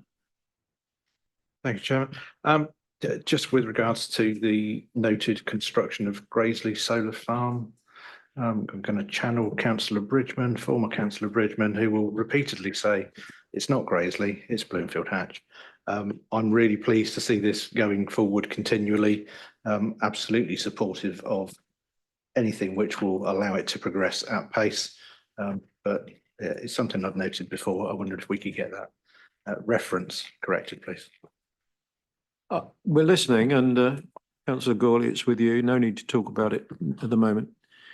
So noted until we get to part 2, I think. Is that right, Sarah? Yeah. Yes. Thank you. Next one up is the peer challenge, and I'm introducing this myself and will propose it. Councillor Gaines will second. I would second, Leader. Thank you very much. Members are aware, but for the public's benefit, we had what peers, as in councillors and senior officers from other councils, come and do a review of how we work here. It's not a new thing. The previous administration went through it 3 times, to my recollection, but we got it done in February, and they came out with a lot of recommendations, which you'll see on the landscape pages 139 onwards.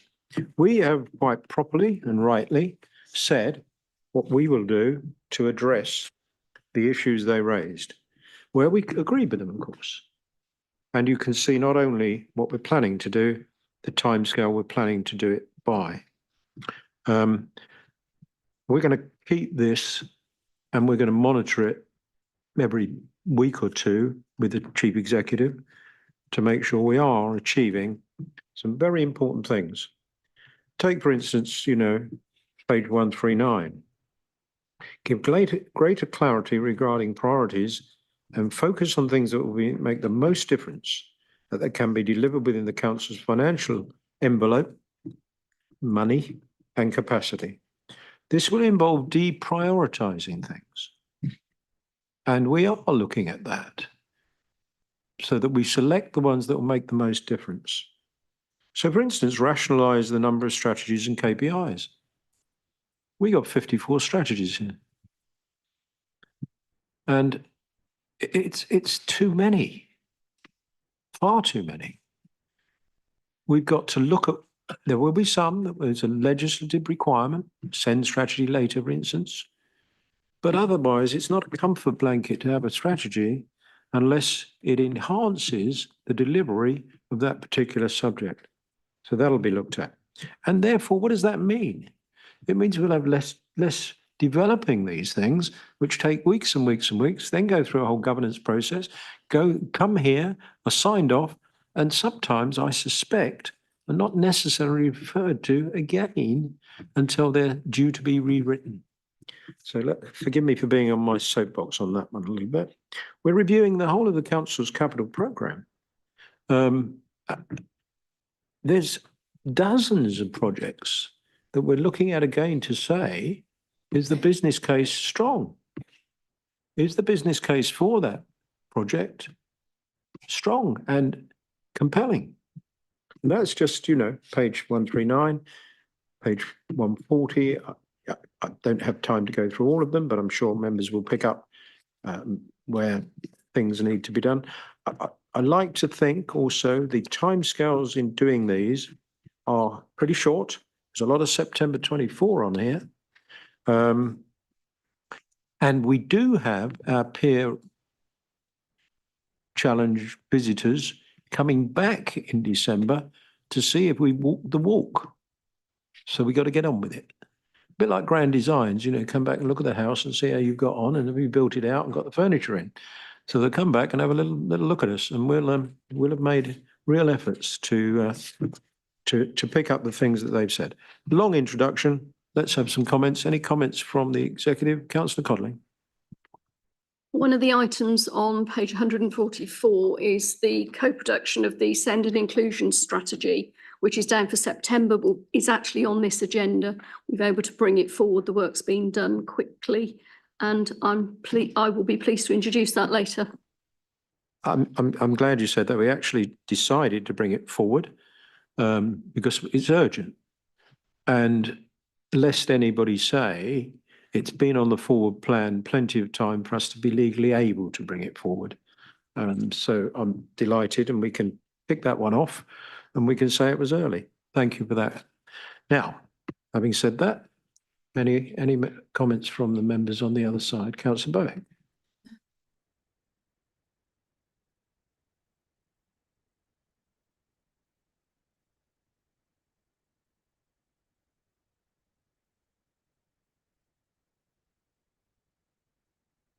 Six.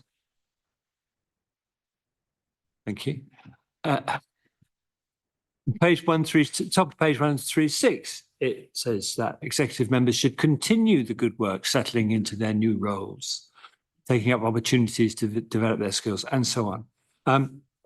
Very wise words. Of course, many of the executive members who were in post when this inspection or when this peer review was undertaken are no longer executive members. So I guess my question to you, Leader, does the amount of churn that you've had in the first year of your quarter of the way through your term give you any concern? There's a whole lot more settling in to do now, isn't there? Many sounds like a lot, doesn't it? Do you know, I'm so delighted with this team. Their professional backgrounds, their wisdom, their intellects is dramatically terrific. Best I've seen. Best I've seen. So the potential is huge, but they need to settle into their role. Those who have stepped back have now got the experience, and I'm sure they'll come again. They step back for different reasons. So watch this space. Most of them, I think all of them, including me, are going on LGA courses. I have to tell my wife I'll be away for a few nights or whatever, which used to be regular when I was working more fully. So long-winded answer. I'm really happy with what we're doing, and we're picking up on this training as well. Thank you. Thank you. Any other comments? Okay, thank you. What we're being asked to do, I will propose it, we're being asked to approve the actions. Did you want to come in, Councillor Gaines? Just to reiterate what you said, Leader, I mean, I'm actually very proud to work with this team. They've got some really interesting backgrounds with their professional lives, that they bring that quality of that professionalism to the council. So I think, as I say, really pleased to be on that. And I think we're also looking at one of the things in 4.2 about working much more closely with the senior leadership team and the corporate leadership team. We're doing strategy days. We're having regular meetings. You and I are having regular meetings with those teams. I think we're working very well together as an organisation. Thank you, sir. Thank you, Leader. I'm going to let Councillor Bowick come back, but you won't have the last word on this, Councillor Bowick. I'm sure I won't, Leader. I certainly didn't mean to imply any criticism of the executive and the individuals and their overall skills, etc. My point was really one about change, and I think you will agree that stability, Leader, is always an advantage. Thank you for that. I'll let you have that as the last word. Dunstan Park land, so sorry, I need a vote on that. I've got a proposer and a seconder. All those in favour? Thank you very much indeed. And now I'm with Councillor Cottingham on Dunstan Park land clawback. That word again. Thank you very much, Leader. Thank you very much, Chair. So yes, I do have a conflict of interest being a Thatcham councillor, but also effectively living on the Dunstan Park estate. So it's something which is very, very close to where I live. With regarding introducing the report, so this report is all about foregoing the clawback rights which West Berkshire has within the a covenant contained within the land transfer of the disposal of the land to the West Berkshire Hydrotherapy Centre. So for the purpose of developing, as I say, a new hydrotherapy centre for residents, not just of Thatcham, but also West Berkshire and outside the region of West Berkshire, really, really important. So it will support the local community and the wider community. This is all about agreeing to the disposal of the 99-year lease to West Berkshire Therapy Centre and foregoing its right to claw back the covenant in the land transfer to Thatcham Town Council. So this is a superb initiative in the way of preventative health, rehabilitation as well. These hydrotherapy centres do deliver significant value. West Berkshire Therapy Centre will be raising their money under their own steam to fund and build this particular centre. As I say, this will benefit not just West Berkshire, but the wider community as a whole. And I'd like to add that myself, Councillor Jeffrey and Councillor Stevenson have been working with the Therapy Centre. The Therapy Centre have been in the Frank Hutchings Hall for several years. And so that's equipment that people can use who have disabilities, who are, as you say, re-enablement, you know, really, really fine facility. And they want to now build a hydrotherapy pool that would take 12 people who can then actually get some rehabilitation through, you know, pushing against water and the like. There aren't a lot of these in the country, but wouldn't it be a fabulous facility for the people of West Berkshire to have Thatcham, Newbury and the district? And yes, people will come across the border from South Oxfordshire and whatever to use it. So it's absolutely laudable, a terrific opportunity to provide this facility. And I do so hope that you'll see the community benefit of waiving this clawback right. So yeah, I'm happy, delighted to second it, Councillor Cottingham. Yeah, I propose this report. And then I'll open it up to other members of the executive. And, you know, if I think about public health, looking at you, not Councillor Foote, Councillor Clark, this is right on the money, right on the money. So by doing this evening, I've already seen some outline plans. The therapy centre can now go and start to look for the fundraising they will need to do, which they are relatively pretty confident about, and getting this scheme underway, getting an outline planning app together. This starts the process of that happening tonight. Thank you very much. Do I have comments from the opposition benches? Councillor Richard Sumner. Thank you, Chairman. And it's interesting, the one point in particular that you've just noted there, I absolutely agree that it is very difficult to find suitable facilities like this.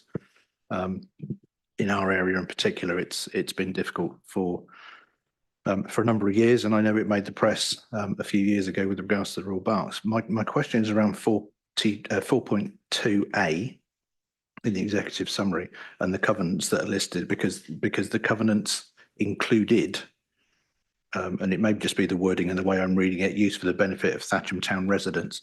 Now, you noted that it should be wider and that would include Oxfordshire residents as well. And I just want to be sure that is the intention, that this would be a West Berkshire facility, as it would be headed up as such for the name itself, if nothing else. Pass that back to Councillor Cottingham. I'm happy to take it myself. Okay. I think we're looking at the legals.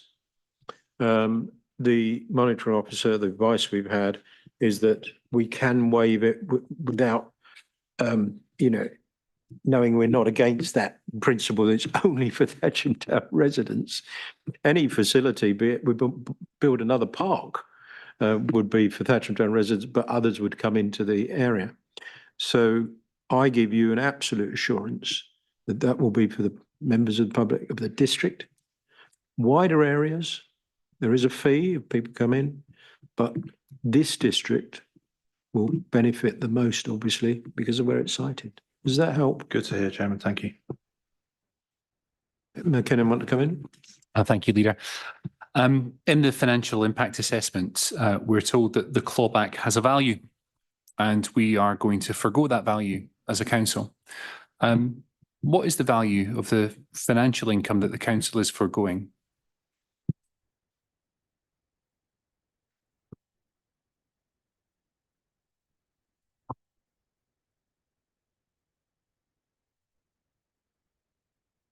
Talk amongst yourselves. I've been advised by my section 151 officer. Okay.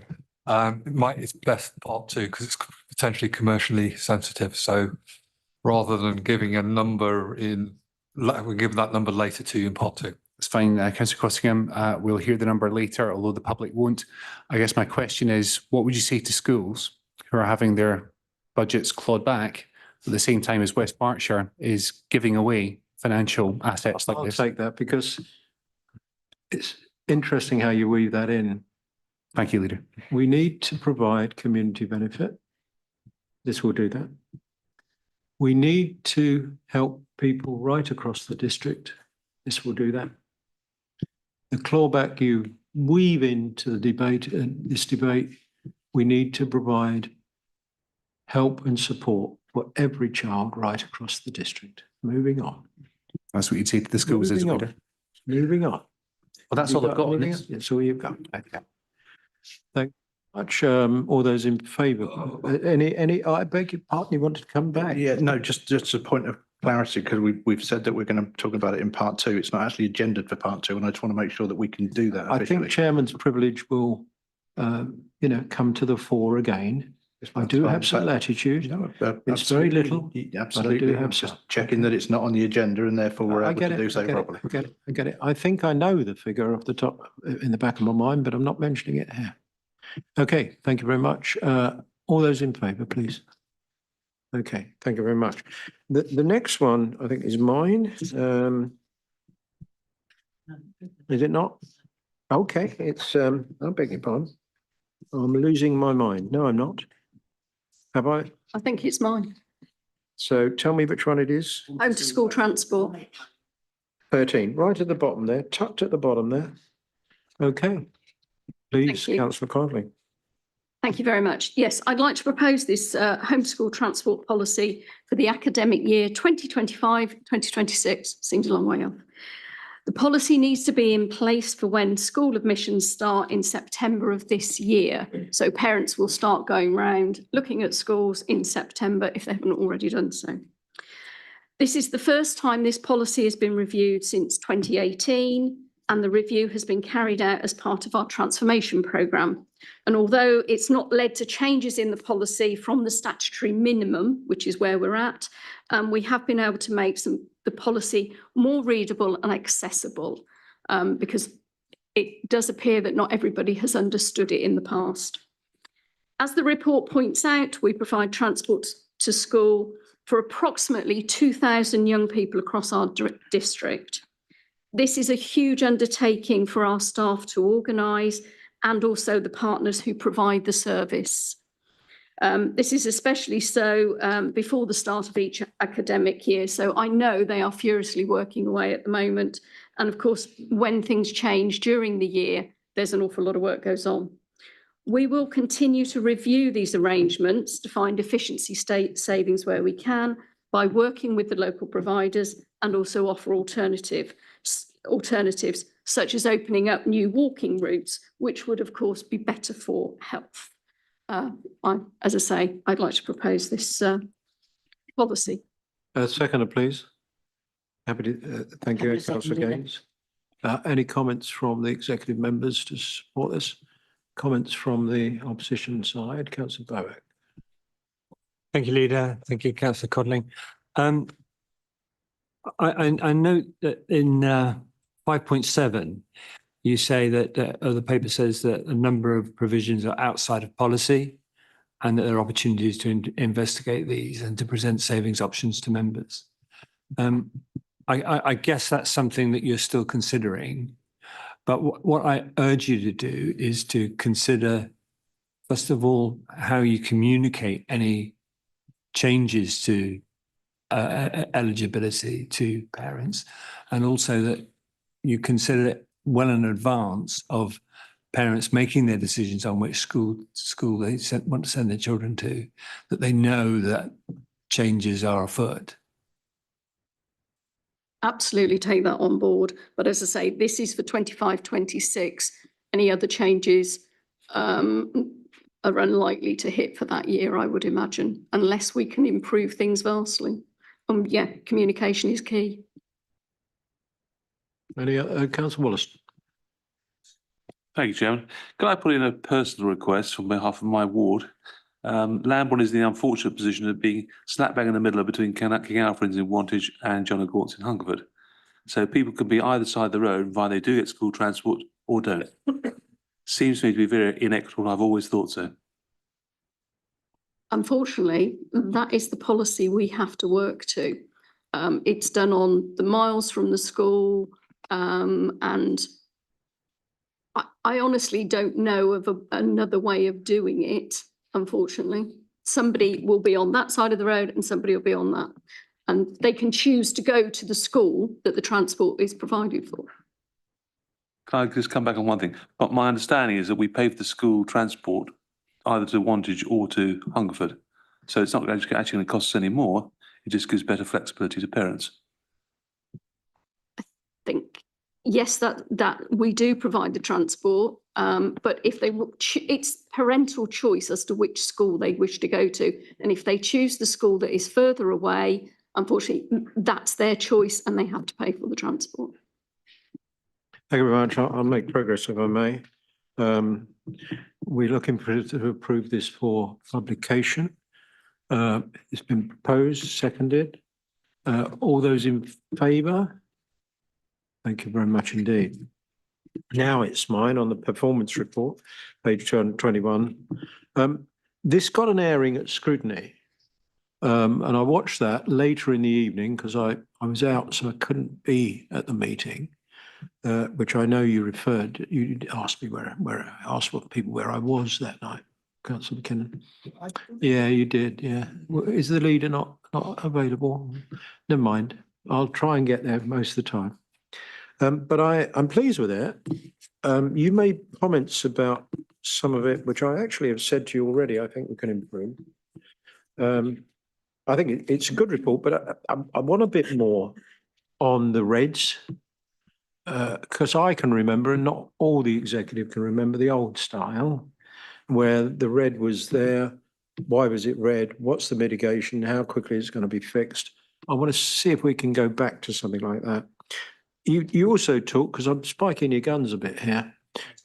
You also talked about clicking through page 239 on the report and then clicking again and drilling down into the data, which sounds brilliant, doesn't it, really? But I think, you know, I'd like to see more ease of looking through it as well.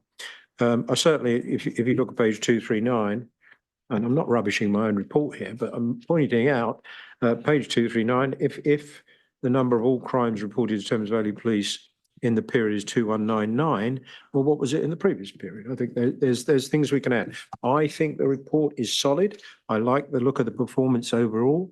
I think we can do better. So that's my introduction.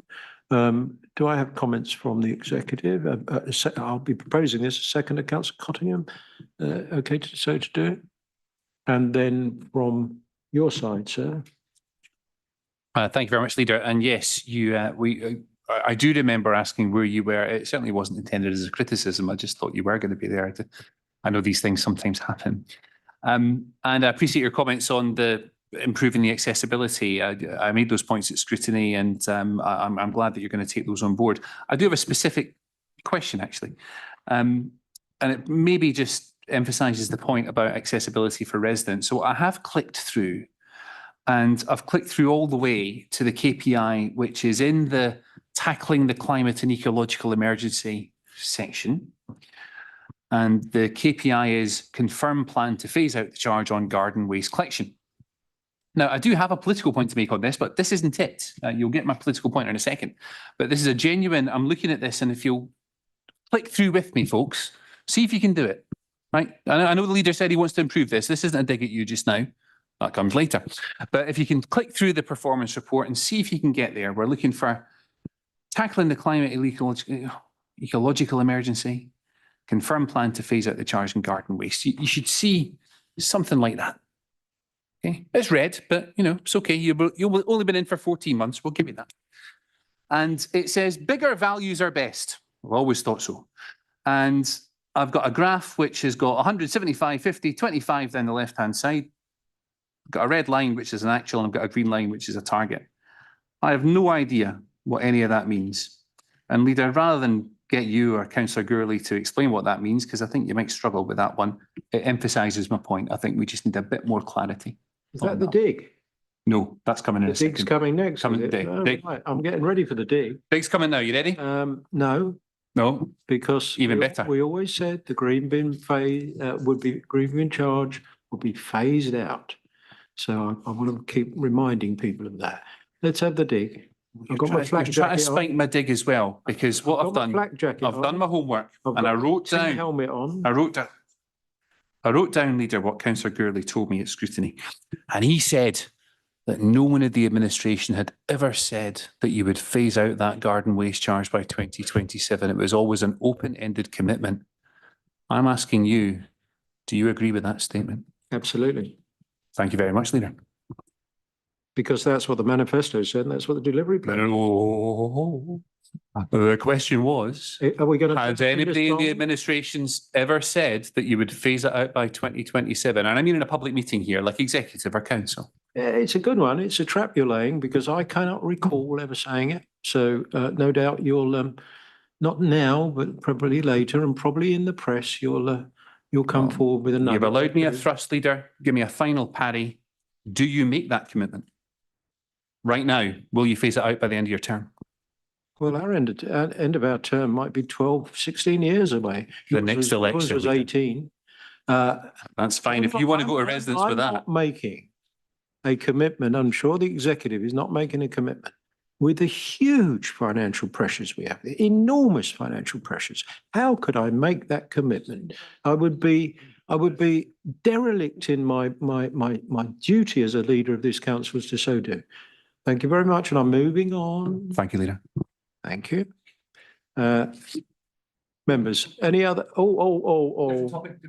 Go on then. Different topic. Thank you.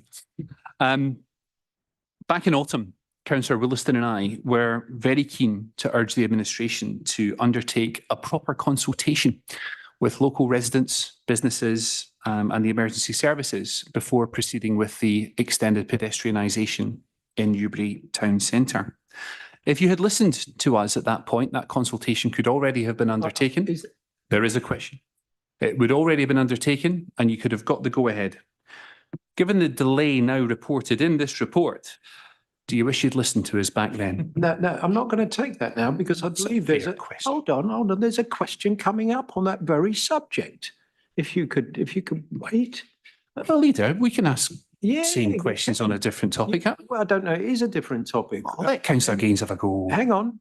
Councillor Gourley, you're going to answer a question on this, a member's question later, are you not? I absolutely am, yes. Will you answer that one there? Well, I think it's the same flipping question, but But if he's not going to answer it, I need it answered at some point this evening. No, thank you. leave it in. Well, let me come back if he doesn't, will you? Okay. Wait for now. Wait for now. I'm trying to chair a meeting here, you know, I'm doing my best. Councillor Sumner, Richard Sumner. Thank you, Chairman. I just wanted to, you mentioned a few things that were mentioned at scrutiny, and one of those things, hopefully, that you were referring to was the one that was mentioned to me, which is about the, what do we call it, a sunburst chart that is on 5.10. and the fact that the weighting around the outside could do with some work on it, because it's very difficult to look at. I mean, I'm colourblind, but I can look at that quite easily and say you can't say this is positive when 3 out of 5 are red, not green. My point at that conversation was that the outer ring of that wheel would be better referenced with a weighting behind it, whereby if it's red but there's a lot of green in it, you can see that. If it's green but there's a lot of red behind it, you can see that. Was that what you didn't reference it because you referenced Councillor McKinnon's, but was that one of the points that you agree with and you would like to take forward? Thank you. I'm not really going to share with you what I think about that wheel, which you can read however you want to. Moving on. I think I'm looking for members. What am I looking for members to do, Sarah? To note the progress, to note the performance report. So noted. Thank you very much. And then we're going to. I think we're going to. Yeah. Oh, have I got to? I've got to do something else. Because it's just approving the reprofiling and the Very good. remedial action. So apologies. It's proposed and seconded. All those in favour?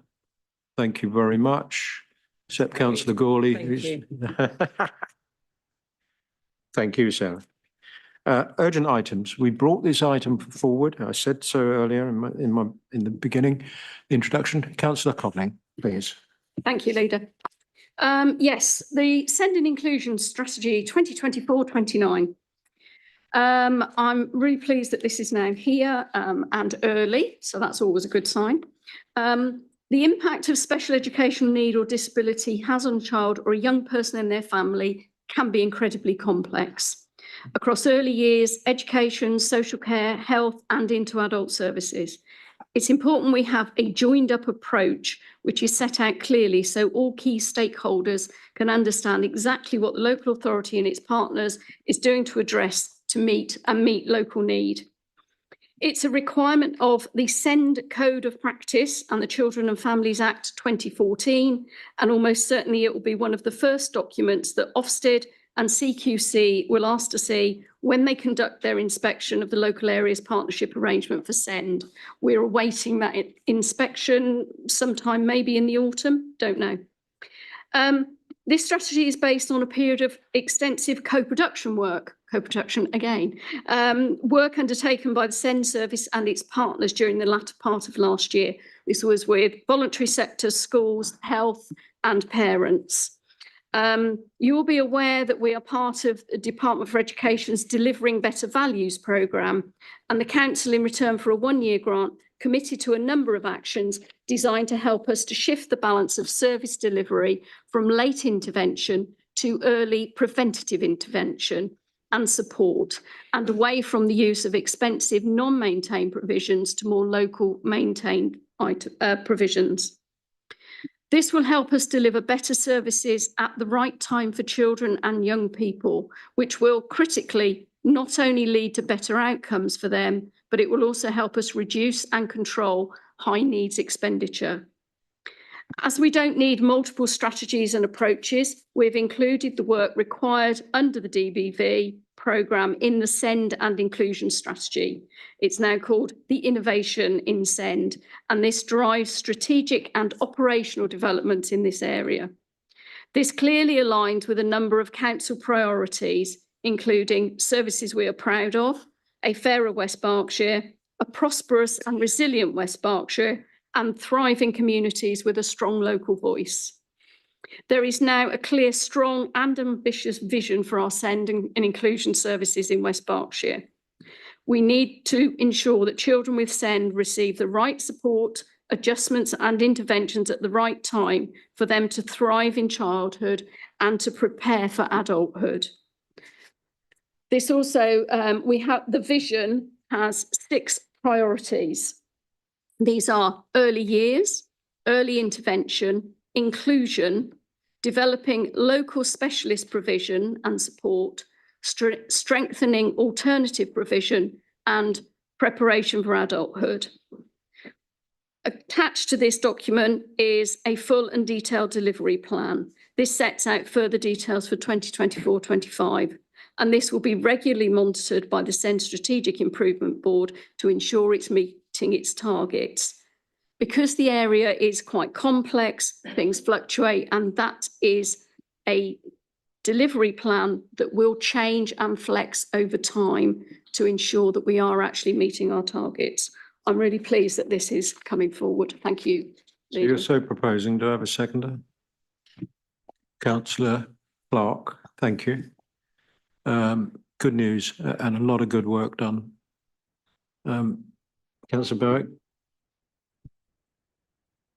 Thank you, Leader, and thank you, Councillor Codling. Agree with you. A lot of good work has been done here. It's an excellent strategy, and I commend you all on its production. Of course, delivery is everything, isn't it?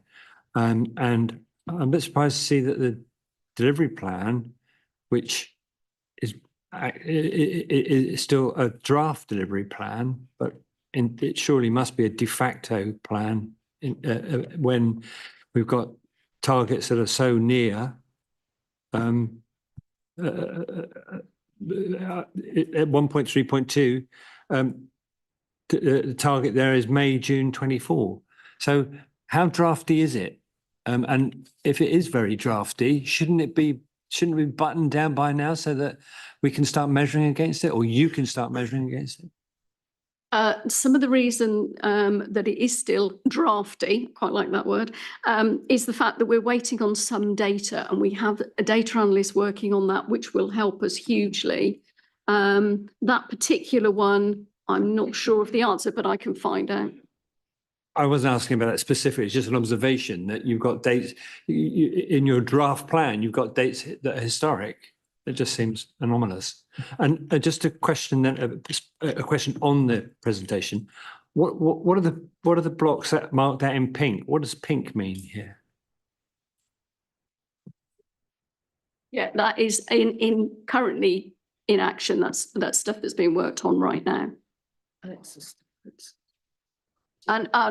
it's also the stuff that's DBV as opposed to the original SEND strategy. Thank you. Let's remind ourselves to. I'm sorry, Councillor Marsh. I agree with Councillor Burke. I think it's an excellent report, and I welcome it. And this might be, if I may be allowed to, just briefly thank the work that is being done across the district. I mean, this is such a demanding. We can argue about how it's funded. This is such a demanding thing for our schools. And I know that, as I said earlier, I've spoken to a lot of schools.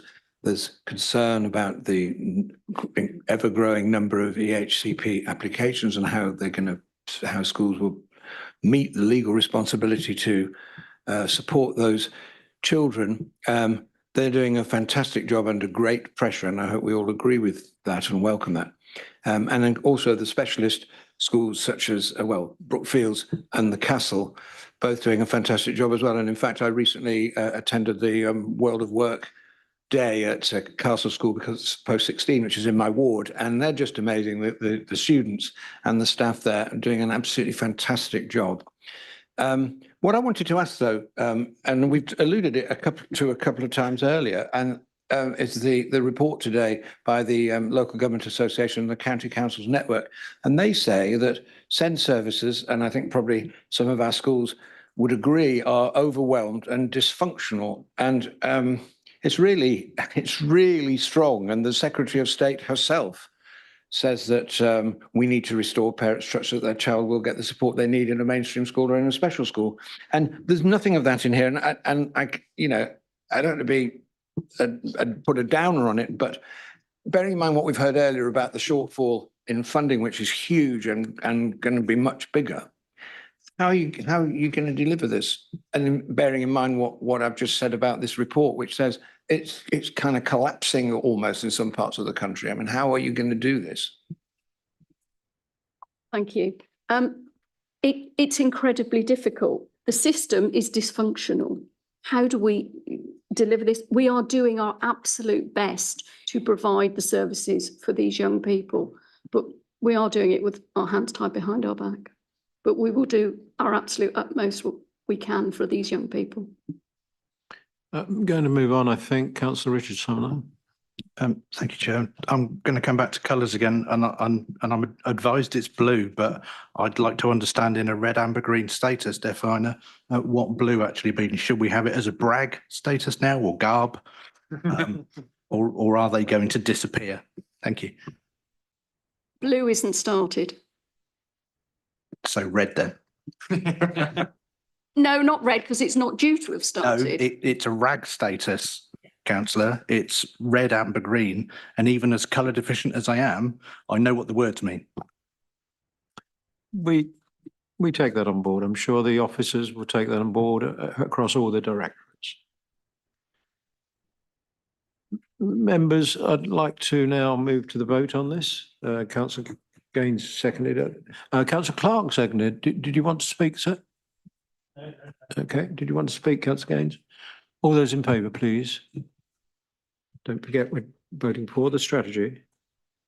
Thank you very much indeed. Then we have item 16, which is Councillor Gawley to introduce a report, which is the response to the council motion. Councillor Gawley, over to you. Yep, happy to kind of bring this one forward. Thank you, Leader. Yes, I thought just take the opportunity to introduce this report based off the back of Councillor Abbs's motion.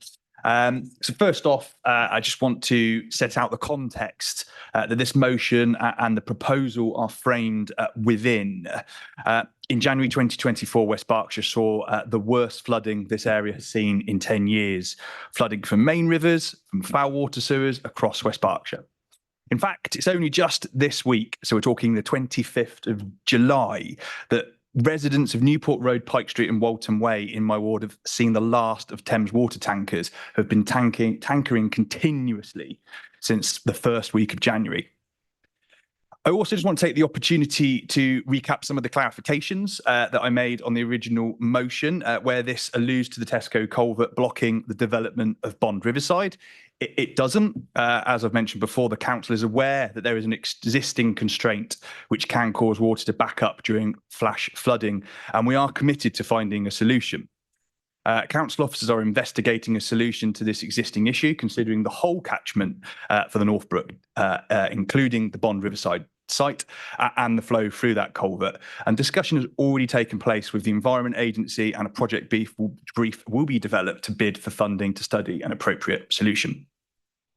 I'd also like to remind folks that any development on Bond Riverside would be assessed in accordance with national and local sustainable drainage or SUDS policy, and cannot be judged in light of an existing problem if it is not making that problem worse. In fact, any development implemented in line with such policies would have a beneficial impact downstream at the Tesco's culvert, and it would inevitably reduce runoff from Bond Riverside. And also, every development should include sustainable drainage, and it should be a fundamental part of that design to reduce surface water flooding, improve water quality, and enhance the amenity and biodiversity value of the environment.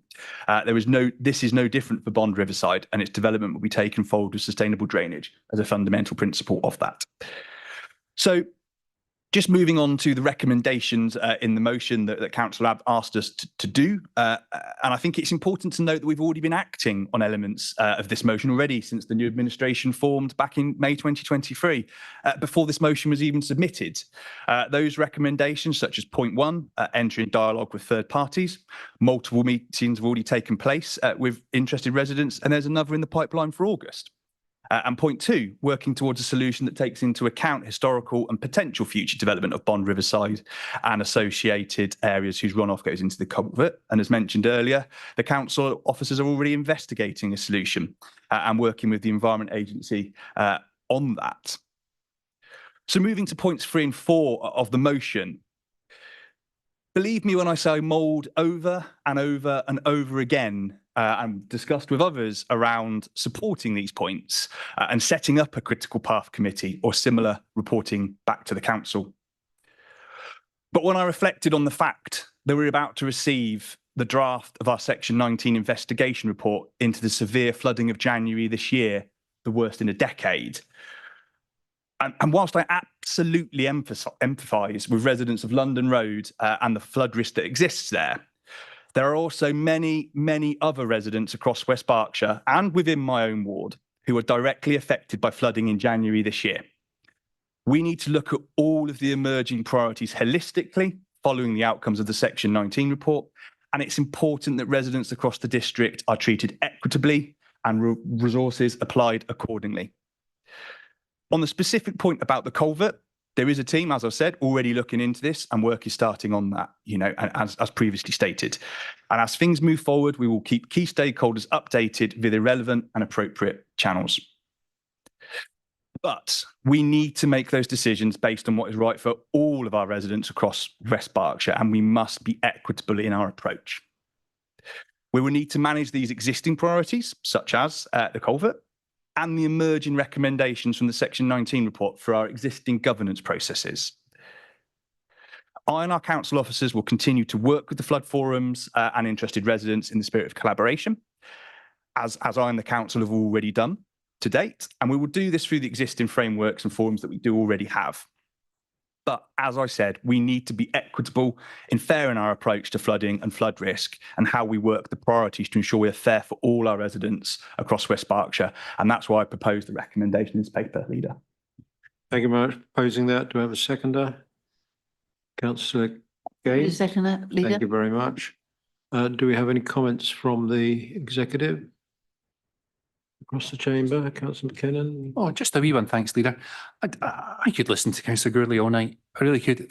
That delivery there was so enthusiastic and just powerful. I mean, we're dealing with quite a dry topic here, but he really went for it. You talked about mulling it over and over. You really brought your dilemma to life. I promise you, that was awesome. And I'll close by saying, wasn't it nice to deal with a motion that was actually within this council's area of responsibility? There was no Brexit. There was no PR, there was no Rwanda. More of this, please. Well done, Councillor Gurley, and well done, Councillor Brooks.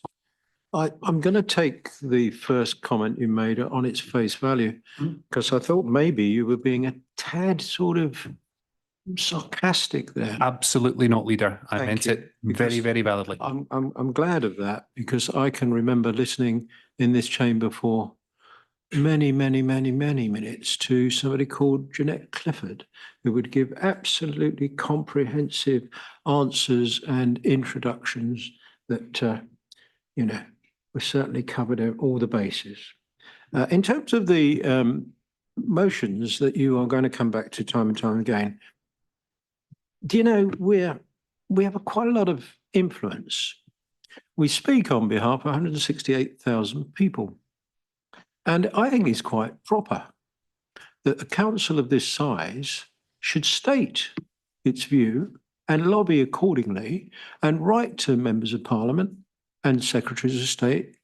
If we believe there is a national issue, we should debate and take a position on. So I'm not going to tell anybody on my side, to not bring forward any motions you think are not relevant, because we will make that decision ourselves. Thank you very much. Moving on, we have a seconder. No need to add anything. All those in favour? Thank you very much indeed. Finally, then, I think we get to members' questions. So, looking at these, first one up, Councillor Marsh to Councillor Foote.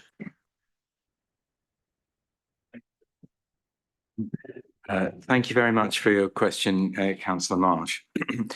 Over the past couple of years, a few town and parish councils have taken over responsibility for dog waste bins, particularly ones that they had previously installed themselves in their area. Newbury Town Council, or NTC, for example, has chosen this option for selected dog bins. West Berkshire Council continues to service many other dog bins in the NTC area. Town and parish councils may wish to discuss taking on dog and litter bins under the council's devolution process. West Berkshire Council also has arrangements with selected town and parish councils for emptying their recycling and litter bins. Separately, West Berkshire Council is currently considering a range of additional services which it can take on and deliver on behalf of interested towns and parishes. Further details will be made available to key stakeholders in due course. Do you have a supplementary question? Yes, just briefly. So as a fellow member of Newbury Town Council, I'm sure you would agree with me that it's extremely efficient and it has really good bins for this. And many of the West Berkshire bins are old and frankly not fit for purpose and are constantly overflowing because they're too small.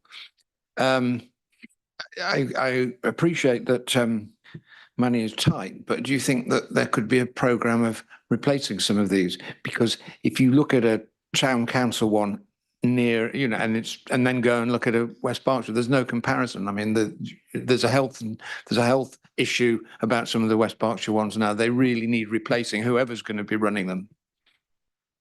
Thank you very much. Yeah, I would say in response to that, obviously, if a town or parish takes over the control of the dog waste bins, obviously they're fully able to source new bins, etc.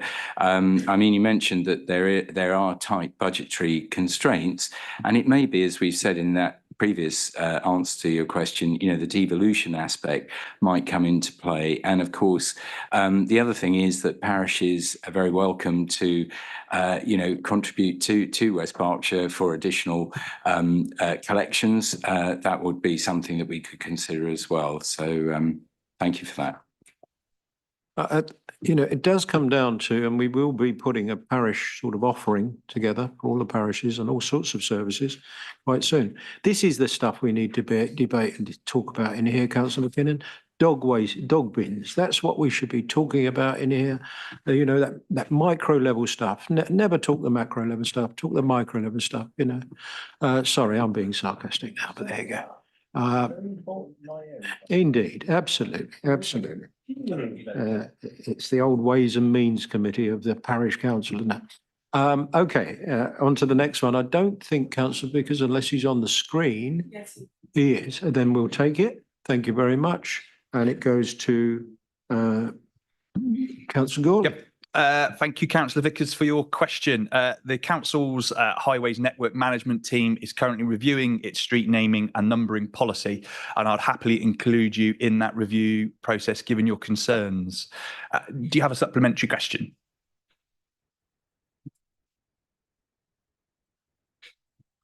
I'm not sure who's there. Right. I should be both on the screen and audible now. Is that right? Yes. You are. Yes, I do have a supplementary. Just briefly to give you a reason why I'm interested, not just that the parish councils raised it with me, two of them soon after I was elected to represent a rural area, but because 20 years ago I was professionally involved in the creation of the National Street Gazetteer as a non-executive director of the professional, of basically the trade body, Association of Geographic Information. And it's a shame that because the legislation is so out of date, it doesn't cope with the initial naming of a road. That's the problem. Can you hear me? Yes. I have to be the same. Yeah, I'm coming to the question now. Yes, please. Yes, please. So given that clearly there is work taking place on this, not only just in this authority, but across the country, could we try and lobby through LGA that there is a solution to this very specific problem, which the current legislation and the guidance that one gets both for officers and councillors fails to address, which is naming a long existing. I think we get it. I think we get it. I've been here 2 hours, 20 minutes, Councillor Vickers. Yeah, I appreciate. Yeah. So can we lobby our MPs and work with the LGA to lobby the new government? It's not primary legislation that enables us to do that in the Lura. Councillor Vickers, absolutely happy to work with yourself and officers to pull that lobbying position together so we can make sure we include all of the information required. Thank you again for your question. Next question from Councillor Marsh to Councillor Codling. Thank you, Councillor Marsh, for your question. In England, an academy is a state-funded school directly funded by the Department for Education and is independent of local authority control. The Department for Education regional directors are responsible for delivering support and challenge to academies and make sure governance is in line with national regulations. This includes managing requests for transfer to academy status. However, this council has a responsibility for the outcomes of all children living and learning in West Berkshire, and officers continue to work with all schools. Our officers meet regularly with the Department for Education to review progress and raise any concerns in relation to the operation of academies in our area.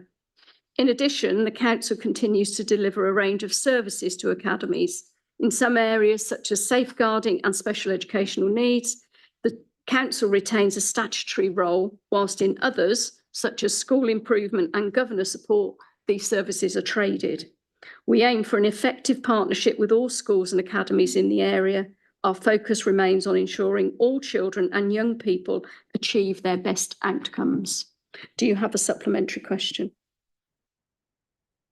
Not really, except thank you for that, and that was really helpful.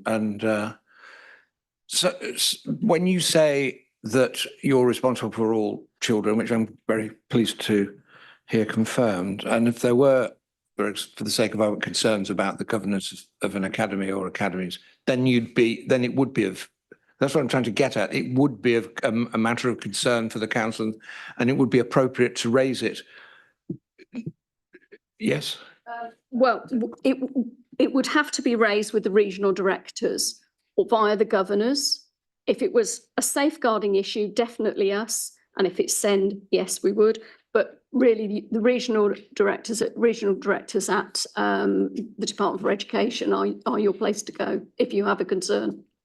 Thank you. Thank you. And moving on, we have the last question now from Councillor Marsh to Councillor Gourley. Yes, thank you, Councillor Marsh, for your question.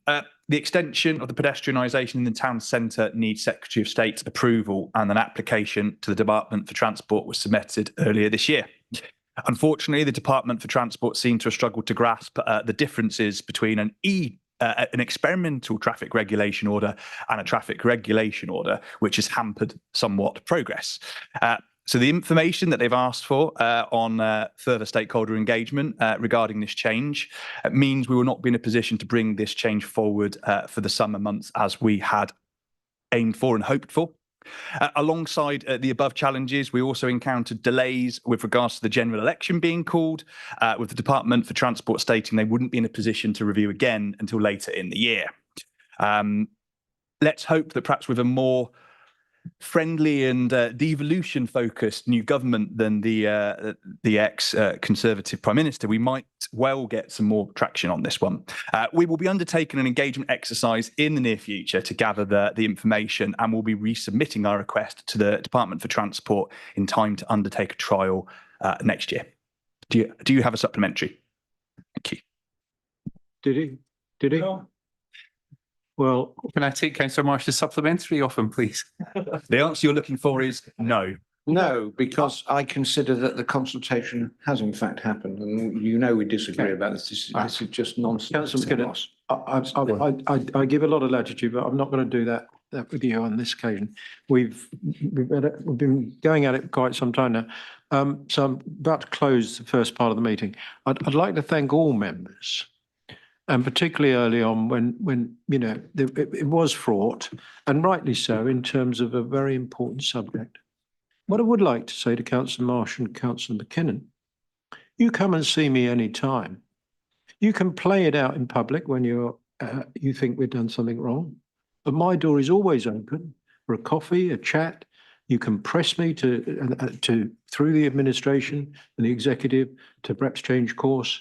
You haven't asked. We've had some occasions where we've met.